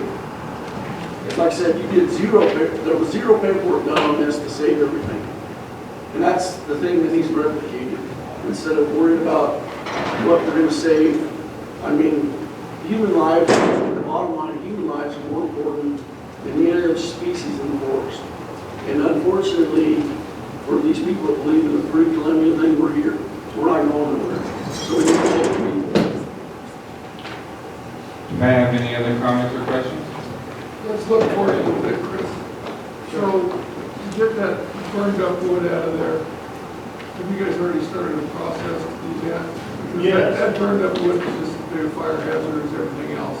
Yep, so I don't know, I can tell you we're looking at it a lot differently than we did at Walker. That was a slow go. Yeah, Walker was a really slow go. We just had our first bid opening today. So on this one, a couple of things we've done. We've already got our silviculturalist starting to look, and we've got a guy coming down who led a lot of the suppression repair work, the decking and stuff on the Antelope Lake Road is on his way down from Oregon now. We're starting that part a lot earlier. We've already gone through it. One of the things that I'd like us to try to do is instead of doing every fire every time, now we got to jump through all the environmental pieces of it. See if there's a way we can kind of pre-clear like 50,000 acres, 100,000 acres, so that next year or the year after when we have another one, we kind of got that bank account already gone through the environmental stuff, all that kind of thing. And And I don't know how that looks. I know it's been done in other kinds of projects. But I really want to see if we can make that happen so we can just go a lot faster into let's get stuff done on the ground. Mr. Alba. You know, I gotta agree with Jeff on this, you know, as far as, it starts with the leadership, Chris. And you've got to be able to lead your program, the Plumas, into the greater. I realize that you have boundaries you have to work within and whatnot, but start pushing those boundaries to get this stuff done. Just don't stay right in the middle, stay status quo and be happy with where you're at. You guys need to change and evolve, in a positive.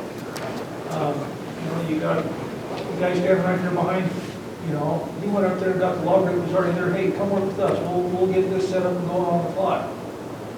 You know, I mean, you got to be able to do those things, you've got to be able to change, you've got to be able to push the envelope to get stuff done that has to get done. You know, like you said, you're the leader, so everybody's looking to you. You're the guy that has direct contact with Region 5, Randy Moore, with back in DC. You're the guy that's got to sell your story, sell your program, and how it's going to work, and the reasons why. It starts with you. It can't be with us. It's got to start with you. We lead in other areas, but you've got to lead in this particular area. You're the one that's got to get the job done. It's got to be you on the Plumas. It's got to be Chris Christopherson on the Modoc. I think he's done a phenomenal job with District Ranger. I'm looking way forward to seeing what he's going to do at the district level, with the Ranger. You got Deb Bumpus here for Lassen. I mean, you guys have got to get your next deck out and start working together to say, hey, we've got to get this done. You guys get your little coalition going here. You guys can get something going and get something started. What we can do is follow up on that with, because you asked what we can do, so we can follow up with our correspondence where we support those efforts so that you're not standing all alone in a gray area wondering what's going to happen then. So we can give that support. That's our job in this matter. And I'd like to get past the us and you and get into the we. I mean, how do we get to the, I'm not asking the county to take on our responsibilities. I understand. But I think the more we have around the table and the louder our voices are together, the better we're going to be able to equip, like me to go talk to Randy, you guys to talk to your constituents to make some of these things happen. Mr. Hemphill? I think if you talk to anybody that's lived or grown up in this community, and even the people that moved here in the last 40 years, these new fires are a new phenomenon, these big fires. There was never fire. I'm 52 years old. When I was a kid, there was never a huge fire. They were awful rare when they happened because they were suppressed. But people want their communities back. They want to go back to where we have mills, where we use the renewable resource that we have. They'd rather see a logging truck with green logs on it than black ones. And I know that's been the culture for the last 40 years is let's save it. Well, you know, we've hugged it to death. And you know that as well as I do. So it's time, like I've told you before, it's time for you to start changing your agency. You know, and these people that come up to you and say, well, we're going to sue you. Say, you know what, sue me, we don't care. We got a job to do. We live here. And it's the people that are living amongst the forest are tired of the policy of the Forest Service. And that's what you're up against. But it's up to you to change that. And like I said, everybody will back you up. If you, like Aaron says, if you stand up and say, hey, let's bring it back. I will share that this year the Plumas is scheduled to produce the most volume of any forest in the region. And so, you know, and we're and this is, I guess, where it gets into a team effort, right? A lot of that volume we're looking at Walker. Well, there's a whole bunch of complexity that comes in there. We're trying to find how are we going to get this sold? How are we going to those kinds of things.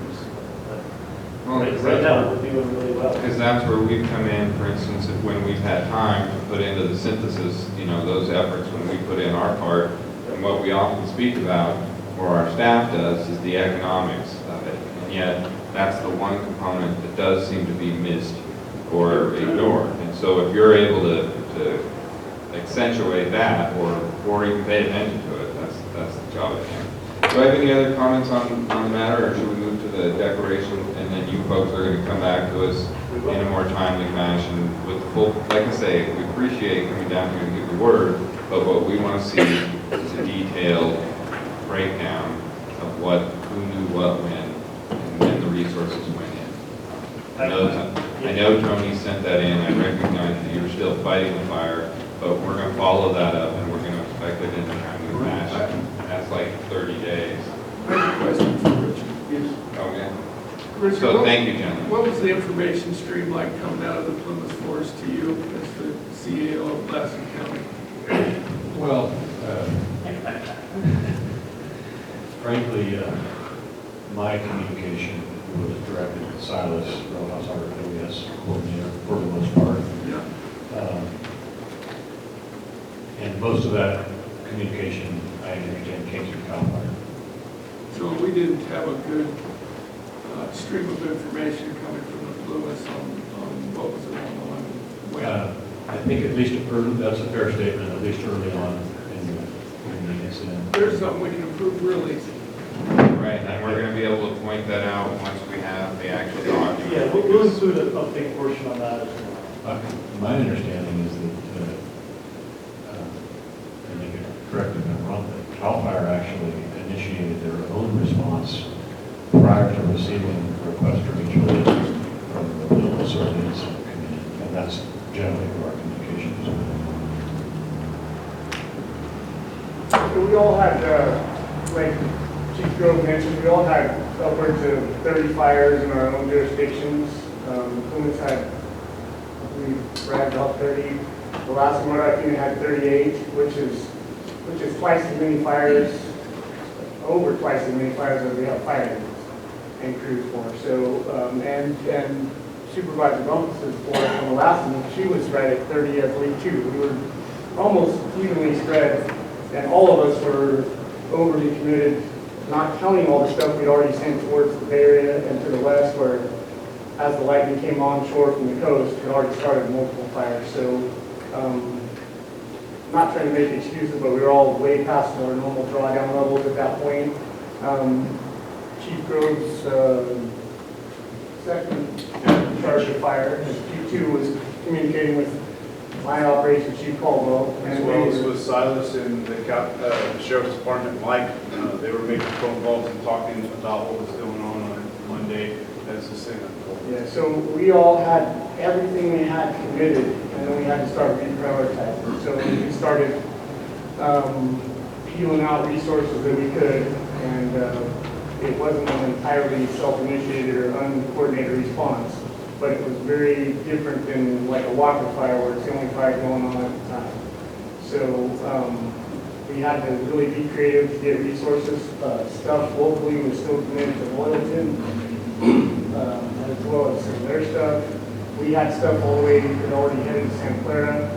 A lot of our crews, strengthening of our engines, strengthening of our dozers were already gone to Santa Clara when all this took off. So we kind of had to regroup, reprioritize. We pulled engines off fires that didn't have structures threatened and moved them up here for a few days and then sent them back. And very different dynamic than a Walker fire situation. So that's why it's going to take a little bit more time to recreate some of the stuff that happened. So honestly, some of it's not even going to be well documented. There'll be orders and stuff, but I mean, there's a lot of stuff going on the fly to make stuff happen and get people in place to protect structures.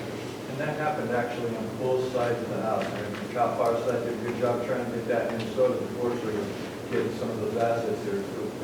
And as far as information, our unit PIO talks directly to their unit PIO, so that information, even though it came from CAL FIRE to you guys, it came directly from the Plymouth to us and you guys. So it's an intentional system in a way that we facilitate that through them. And I think I mentioned it to you, Ed, Mr. Gallagher, that there's a way to better focus on the chain of command for communication that suits this group's need. We need to hear it. And otherwise, we're working with our partners and counting on them to speak with you. So love to hear what that information flow chart needs to look like, and we can clean that up as well. I just get really concerned when I hear our sheriff saying he's getting wrong information from your PIO. And when it needs to be correct, because it could be people's lives in the making there if we don't get the right information. And the fire was 5 miles away when it was a quarter mile away. So I mean, that's a problem. I mean, that needs to be corrected. There's one thing that needs to be corrected. I mean, that's why you have a PIO, to keep people updated. And I heard a lot from my constituents that they weren't hearing a lot of information, and they couldn't get the information. I know you had your briefing, you had the briefing in the morning and the one in the afternoon, but kind of in between, I can tell you there was a lot of stuff going on during those days when there wasn't information coming out. I mean, I watched that thing roar down the hill in about, I don't know, 2 hours. So I mean, that's a kind of quick updating that needs to happen. I know I got most of my information from Code Red when it was coming out. So it's like, wow, you know, the information is not like, okay, this is just to keep you informed. It's like, get out or get prepared to get out. You know, and so the more information that we can get from these fires is, yeah, it's going to save life and not make people mad or panic or do the things that they do during emergency situations. So that's what we're looking for, and that's why I kind of called you early on to try to get that to happen, because I knew what happened during the Walker, and to me, this is a repeat.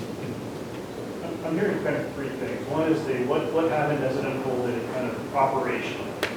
Second, what was the communication from the fire and the incident Plumas to the county supervisors and county leadership? Or I would just say to the public. I Well, would. and I would that would be kind of clear. Okay. How are we keeping the public right? It's a really dynamic thing. We get information. It's a snapshot in time. So if the guys fighting fire aren't stopping to fight fire and update the communication people and PIOs constantly, I mean, it's a balancing act for them, because we have to interrupt them to get updated information. A lot of that stuff's going on the fly.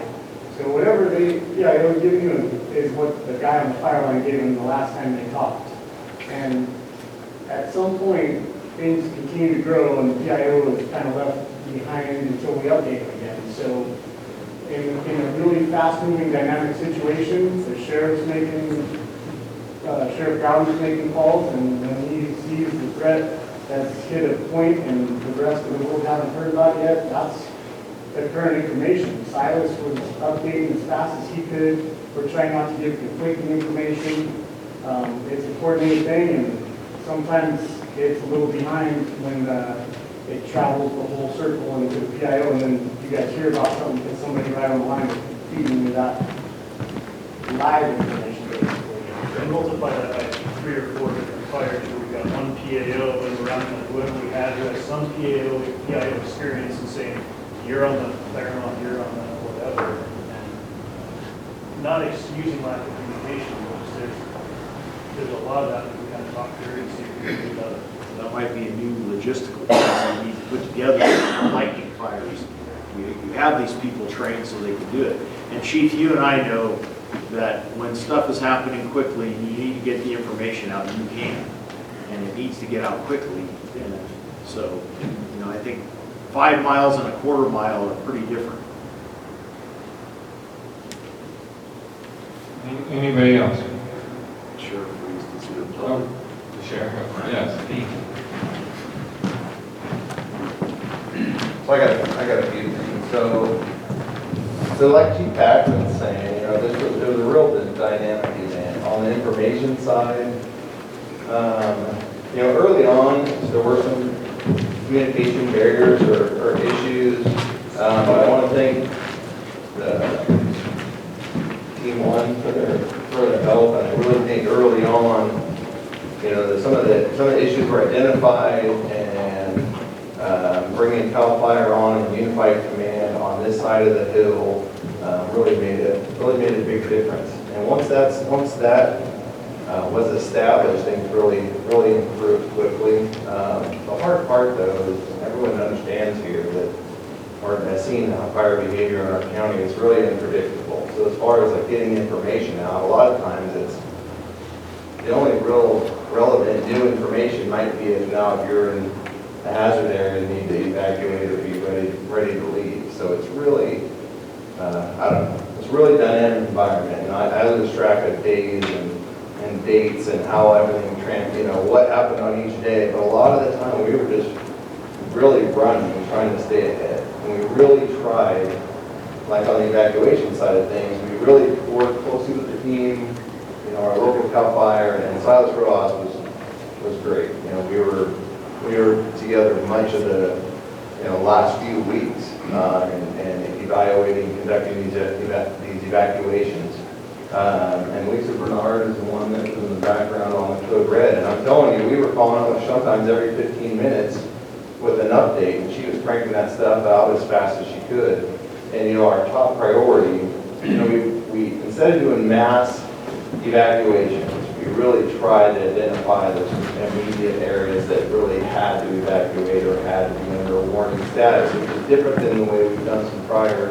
And then overall, it meant more work and more announcements and so on, but it really did allow people on the front side, allowed some people to stay in their homes a little bit longer, and then also on the back side, on the repopulation side, it allowed some people to go back sooner. So it's different than we've done some of the things in the past, but there is some thank you, like I mentioned, Team 1 for their help, CAL FIRE, of course, Forest Service, all the firefighters from all the different agencies, like Supervisor Hemphill said before he left, it's amazing that we had such a large footprint and lost a few homes. That night when it burned around Circle Drive in that area, we were up on the hill watching it, and it made a hard run, and I was worried we were going to lose hundreds of them that day. And then, it went around south of Circle Drive in that area, and then it came over that crest. We lost one home, some outbuildings there, and then it really slowed down and allowed the firefighters an opportunity to get in there and the structure protection and protect those homes on Old Archery and all that area. It was just a blessing that the wind went up a little bit. And that Gold Run area, when it ran through that too, I mean, there was some phenomenal work by the firefighters protecting those homes up there. But there, and then that on, I think it was a Sunday, a week ago Sunday, when it really blew out, towards Janesville, towards Diane Drive, that area, and towards Highway 36. And that's when we had, on the law enforcement side of things, my staff did a great job. I think we had like 2 or 3 days where we basically did an all-call. Anyone that was available within the department come to work. And they did a great job. The prisons were phenomenal. At one point we had as many as 7 roadblocks, 24 hours a day. And I mean, that would have taken everyone that I have, just to manage roadblocks. But the prison stepped up big time, staffed those up for us, and the road department helped out in that area also. But the prisons, I mean, it's just, that's one phenomenal resource for us when major events like this happen to be able to draw upon them. We had 7 different sheriff's offices come on mutual aid on Sunday afternoon. After we conducted some mass evacuations, it felt, that was a point where we believed that we might have to evacuate Janesville the next day or so, and that would be a huge feat. So that's when we made a mutual aid request. We had people coming from 7 different sheriff's offices, 6 or 7 different police departments, just phenomenal help. A couple agencies that from the beginning were huge. Forest Service, law enforcement, our local captain and our local officers were phenomenal. They were huge help. BLM Rangers, they were there the whole time with us, every day. CHP, their line officers were involved the first few days, and then they really got engaged as an agency on that. The Monday after the big blow up, they were really key in making finalizing the plans to evacuate Janesville that had to be done. Because again, that would have been an enormous feat. And then, Caltrans, I already mentioned the road department. And then Maury and his staff from planning, they partnered up with CAL FIRE and us initially on evaluating the damaged properties. And then we were just taxed, so we were able to pass that duty to Maury and his crew and law enforcement personnel from CAL FIRE, and they work together throughout the fire, doing assessments, notifying property owners, and so on. So there's a lot of little pieces to this, but despite a few communication issues in the beginning, everyone did great work, and I couldn't be more proud of my people and the people that came to help us. Any questions for me? I want to say that there's no question that when this thing came into Lassen County, all the stops were out. I was impressed by everybody that did the work. Your people, the public works, all the police department, all the different agencies that came here. They did unbelievable work, including all the private companies that showed up and like the contractor up on the hill there. I think without the work that the Fire Safe Council did in the last year and a half or 2 years, I think that thing would have really come down the Gold Run. But I went up there yesterday and looked, it burned underneath the trees, and the crowns are still, a lot of them are still there. So I think that really helped as well. So we were very fortunate. A lot of those days where they had the red flag warning, the wind never materialized, which was just, every afternoon we were ready just in case. And, there are a number of things to be thankful in this fire. It's obviously we really feel for the people that lost their homes or property was damaged. That's and unfortunately in my career I've only seen a little bit of loss, but between the Woven fire, this fire, the Gold fire, we really got it handed to us. And I want to mention the Cold Springs fire, the W5 Cold Springs fire. On Sunday night when this fire was blowing up, they wanted evacuations on Blue Lake, and then they ended up evacuating Bear Ranch. And Modoc County, really, and I talked to Tex up there, the sheriff, and we started staff even though we were already stretched to the max, and he's like, hey, we got it, it's going to move into our county shortly, but we can handle evacuations for you. And just a huge thank you to our big partners up north with Modoc. And Sierra also, the sheriff himself on that Sunday came up here to help us out, but it's really, these regional partnerships are really important. That's why if people ever question why we send people on mutual aid, it's this reason. They just, you never know when it's going to be your turn where you're going to need the help. But we've been, especially Butte County, Corey Tony down there, those guys, they just can't catch a break, it does seem like, but we spent a ton of man hours down helping Butte County. But you never know when it's going to be your turn, when you're going to need help, and you want people to be ready to come help you when you need it. So. And I think that's the strength of our community. When stuff's happening, we all get together and make it happen. I want to specifically thank Lisa Bernard, because I'm sure that was stressful. She was on that phone at some point. Every half an hour I was getting a call, and so that, thank you very much, Lisa. Yeah, we're out there on the side of the road, CAL FIRE, team members, looking at a map, going where next. And at some point, it felt like, okay, we're just not getting ahead of it.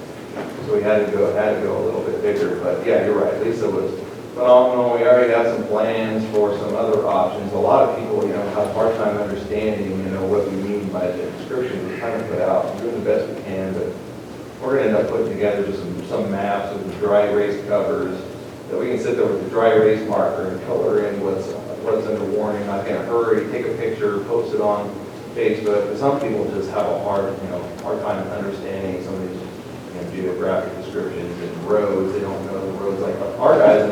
It's clear to us that we know all the roads, but the general public has no idea where some of these roads are.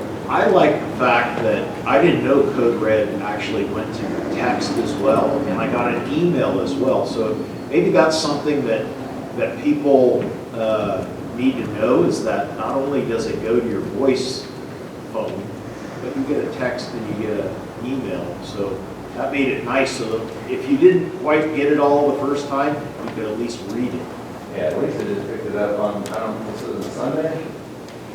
We first did our first evacuations, basically, I put her in touch with the company and said, I need you guys to learn the system, because up till that point, we have these evacuation things on a smaller scale. Most of the time it was me issuing it myself, there was no way that was going to happen. So, yeah, at least it did a phenomenal job. And then our dispatch centers too, 1260 and Sheriff's Office just getting slammed with calls. They did great work. So. I want to thank you guys. I've heard a lot of compliments from people that were evacuated. They felt that they weren't worried about their stuff getting looted or anything, because you guys did a phenomenal job there. I've heard a guy had that four-wheeler behind and his neighbor jumped on it, and then all of a sudden he got a phone call, hey, your neighbor got your four-wheeler. It's little things like that mean a lot to people, and I appreciate the work you guys have done on that.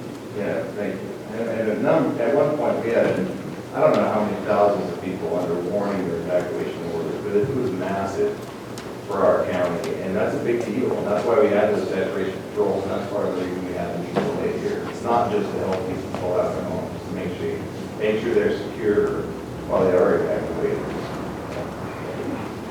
Thank you.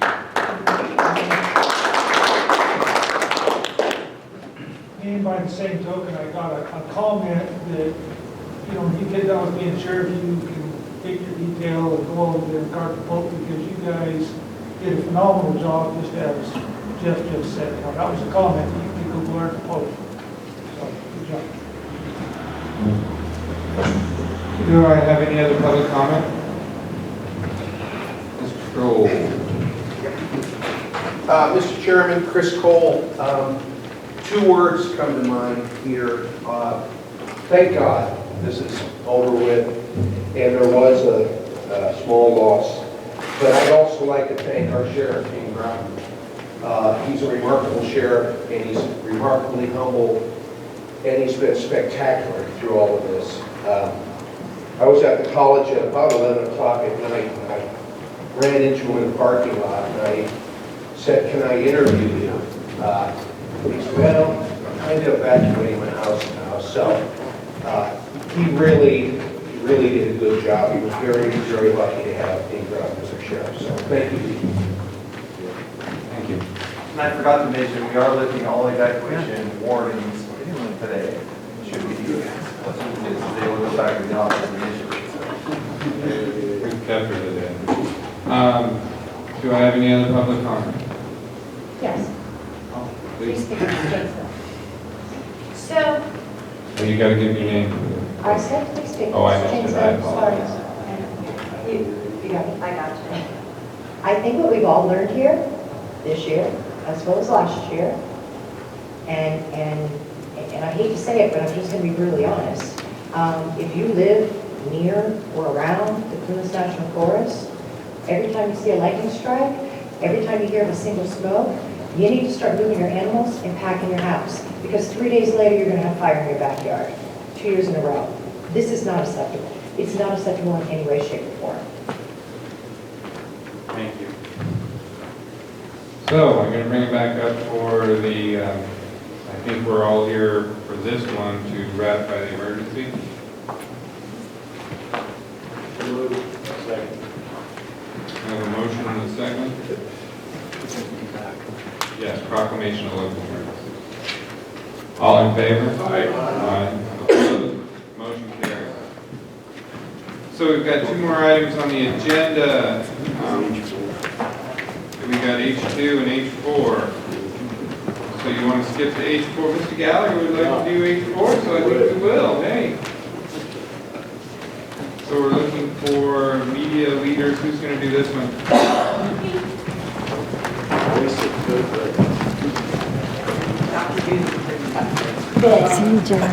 You need a red shirt. I'm just going to put the code red on that. There you go. So, what I'm here to speak about today is to ask you to allow Richard Deegan to sign a contract for the sheriff's office. So what we're doing is using JAG funding, grant funding to focus our outreach to social media safety in Lassen County. So one of the things that our steering committee does is evaluate needs in the community and kind of change directions if we need to. This was an item that was going to be rolled out next year, and we moved it up to this year due to COVID because so many kids are spending a lot of time online right now. They're even doing their schooling online in different areas. They're doing a combination of online and in-person learning. And so we felt like this was a big need in our community and a need that we could address with our grant funding. So what this is a 3-tiered program to address social media safety. So they'll do presentations via Zoom in schools directly to students on how to be safe online, how to build a positive footprint. It'll address some bullying issues, and then also there will be seminars for parents that they'll be able to zoom into, and then they'll record it so they can access that at any time for up to a year. Then we'll also do staff trainings for teachers and school staff who are providing distance learning right now on how to keep their students safe. And then they'll have access for a year to their online classroom tools. So they'll be able to bring those into their classrooms as needed on a scheduled basis for a year. And then every parent in Lassen County or guardian will have access to their very important parent online training. So it gives them an access to any safety alerts about apps that are dangerous or things like that. This guy, I really encourage you to go online and take a look. He does this seminar on how to lock his iPhone down with great help to him. That's amazing that even I can understand, and I don't own an iPhone. So it's really, really good stuff. Do you have any questions for me? Go ahead, Mr. Gallagher. The only comment I had is thank you for breaking this and having it in a different manner since we have COVID. So that was good that you were able to find Zoom and do this for everybody. So thank you very much. Mr. Halbach? Yes, I agree. This does look like a phenomenal program. My question is on the front page, you have September 30th through September 29th. Yeah. Oh, does it? Yeah, I didn't write the contract, sorry. It's actually September 29th through October 2nd, so I'll have to make that correction. Okay. It had a couple corrections. It also had me signing, but he keeps sending it to, so they're like online everything, this company, that's what they do. They have a research team that does everything online. And he keeps sending me the link to access it online, which is firewalled by our county IT. So I just got him to send me an updated PDF this morning with Mr. Ian's name as the signatory and all of that. And that was the other part, I guess, it Yeah. says October here in the handout. Right. October 2nd. Yes. So the dates just weren't. September 29th through October 2nd. And it's There have been many generations of this, and getting the schools right now are very pressured with distance learning and with trying to get kids back in school, and now we've delayed because, so getting them to commit to dates as well was somewhat problematic because they don't know what their classrooms are going to look like at that point. So. And so on this is going to be good for 1 year or only 3 or 4 days? So the presentations will be over a 3 or 4 day period. And then if you look forward into what they have access to moving forward, then the online tools for teachers will be accessible for a year.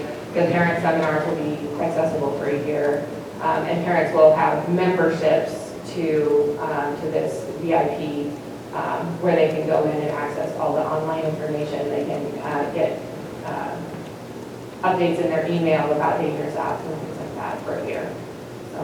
So that was part of my other question. It says September 30th, 2020 through September 29th, 2020. Should that be 2021? It should. Okay. Well, it's not, they're separate things. So the presentations are the 4 day period, and then the online access is. But we pay it upfront, so the duration of the online memberships is completely separate. Okay. I was just, the dates didn't seem to judge, so I want to make sure you got Yeah. the correct dates. I will double check that on the one I just got in my email. Very good. Yes. Other than that, I think it looks like a really good program, and I think it's very appropriate. With cell phones, every kid has to have one thing, and the problems it arises, this stuff all through the rest of our life. It does. It does. That's why David got off these. Anything you put on Facebook, you might as well paint on the front of your house. Anybody else?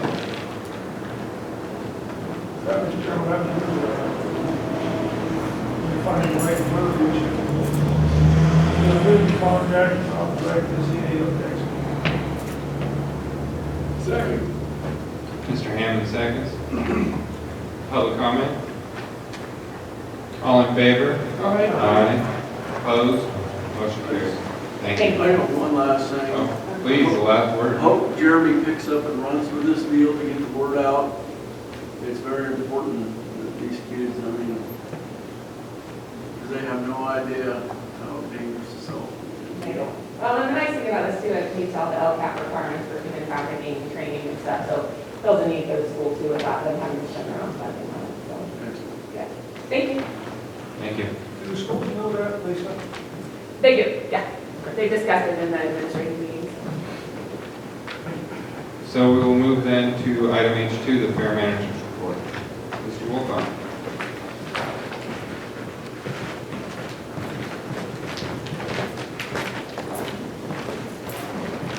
Yes, I hear the road.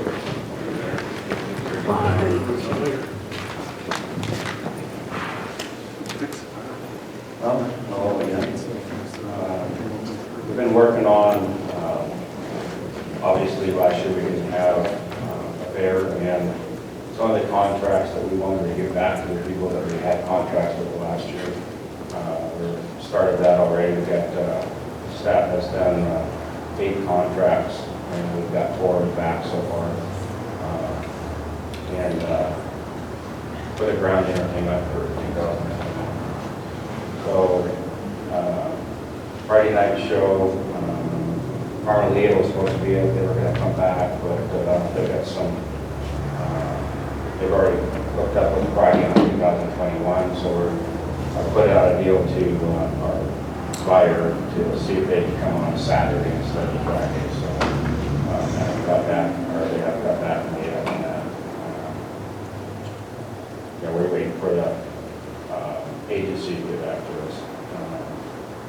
Also, we got the trees that we need to get done too. Dan Lee is on contract, so I've left a message with him to try to get back to me so we can start the tree trimming. I picked up another big branch over there by Industrial Village, and so get it done there. That's pretty much right now is what we got going on. Anybody got any questions or anything? Mr. Alba? Yeah, on the, for the fair, you had your insurance policy. I mean, if you guys put that in, you guys gonna get paid back on that? We have not got paid back on that. It's in, it's there getting processed. And do you expect to get the full amount? When I was talking to them, they had so many, they only had so much money that was put into that deal, and it's getting close. So I got an email that said that it probably won't be the top 50,000, but it'll be close to that. So we'll just have to wait and see what they send that. There were a lot of, most of the fairs do the insurance, so it makes sense to us. So they had quite a bit of people putting in for it. And they had a lot of fairs that got some good money too. So. My other question is, how's it going with the nursery people down there? Is that Nursery? Oh, the strawberry. Oh, strawberry? Yeah. They got the beds all in except for Jensen Home. And I think they're going to work on it first the week in September for this coming. Yeah. But And when do the workers show up? the workers come in on the 9th and 10th. No, on the 10th, they have 10 guys. No, it's on the 9th. Anyways, they're going to have 10 more people coming in, and then they're going to start bringing buses in. So it'll be the next, so somewhere around the 9th, 10th, 11th, something like that is when they're going to be in there. And then they're going to get out of there somewhere in November, I think it's the 8th or 9th. I don't have it in front of me, but we're going to be here for a while.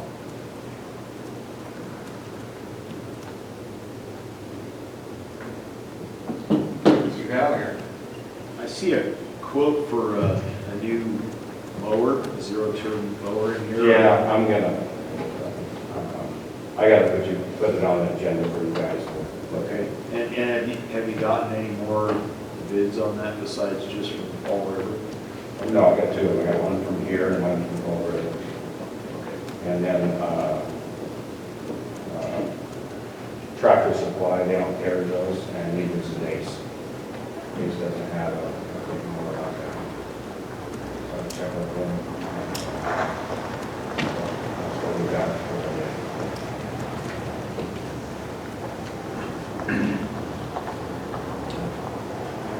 All right, do you have any other questions or comments? Thank you, Mr. Wilcox. Thank you for your support, appreciate it. Page 5, you got any information for us, Mr. Chief? Just one thing, Mr. Chairman, as the board's aware, Director of Roads and Public Works, retired last week. And so in preparation for that, I conducted a statewide competitive recruitment. I'm happy to announce that Pete Heimling, the Assistant Director, was a successful applicant, and I appointed him to that directorship last Friday. Thanks, a question, are you going to get to replace Pete? That's the next conundrum. Thank you. In that case, I believe we're adjourned.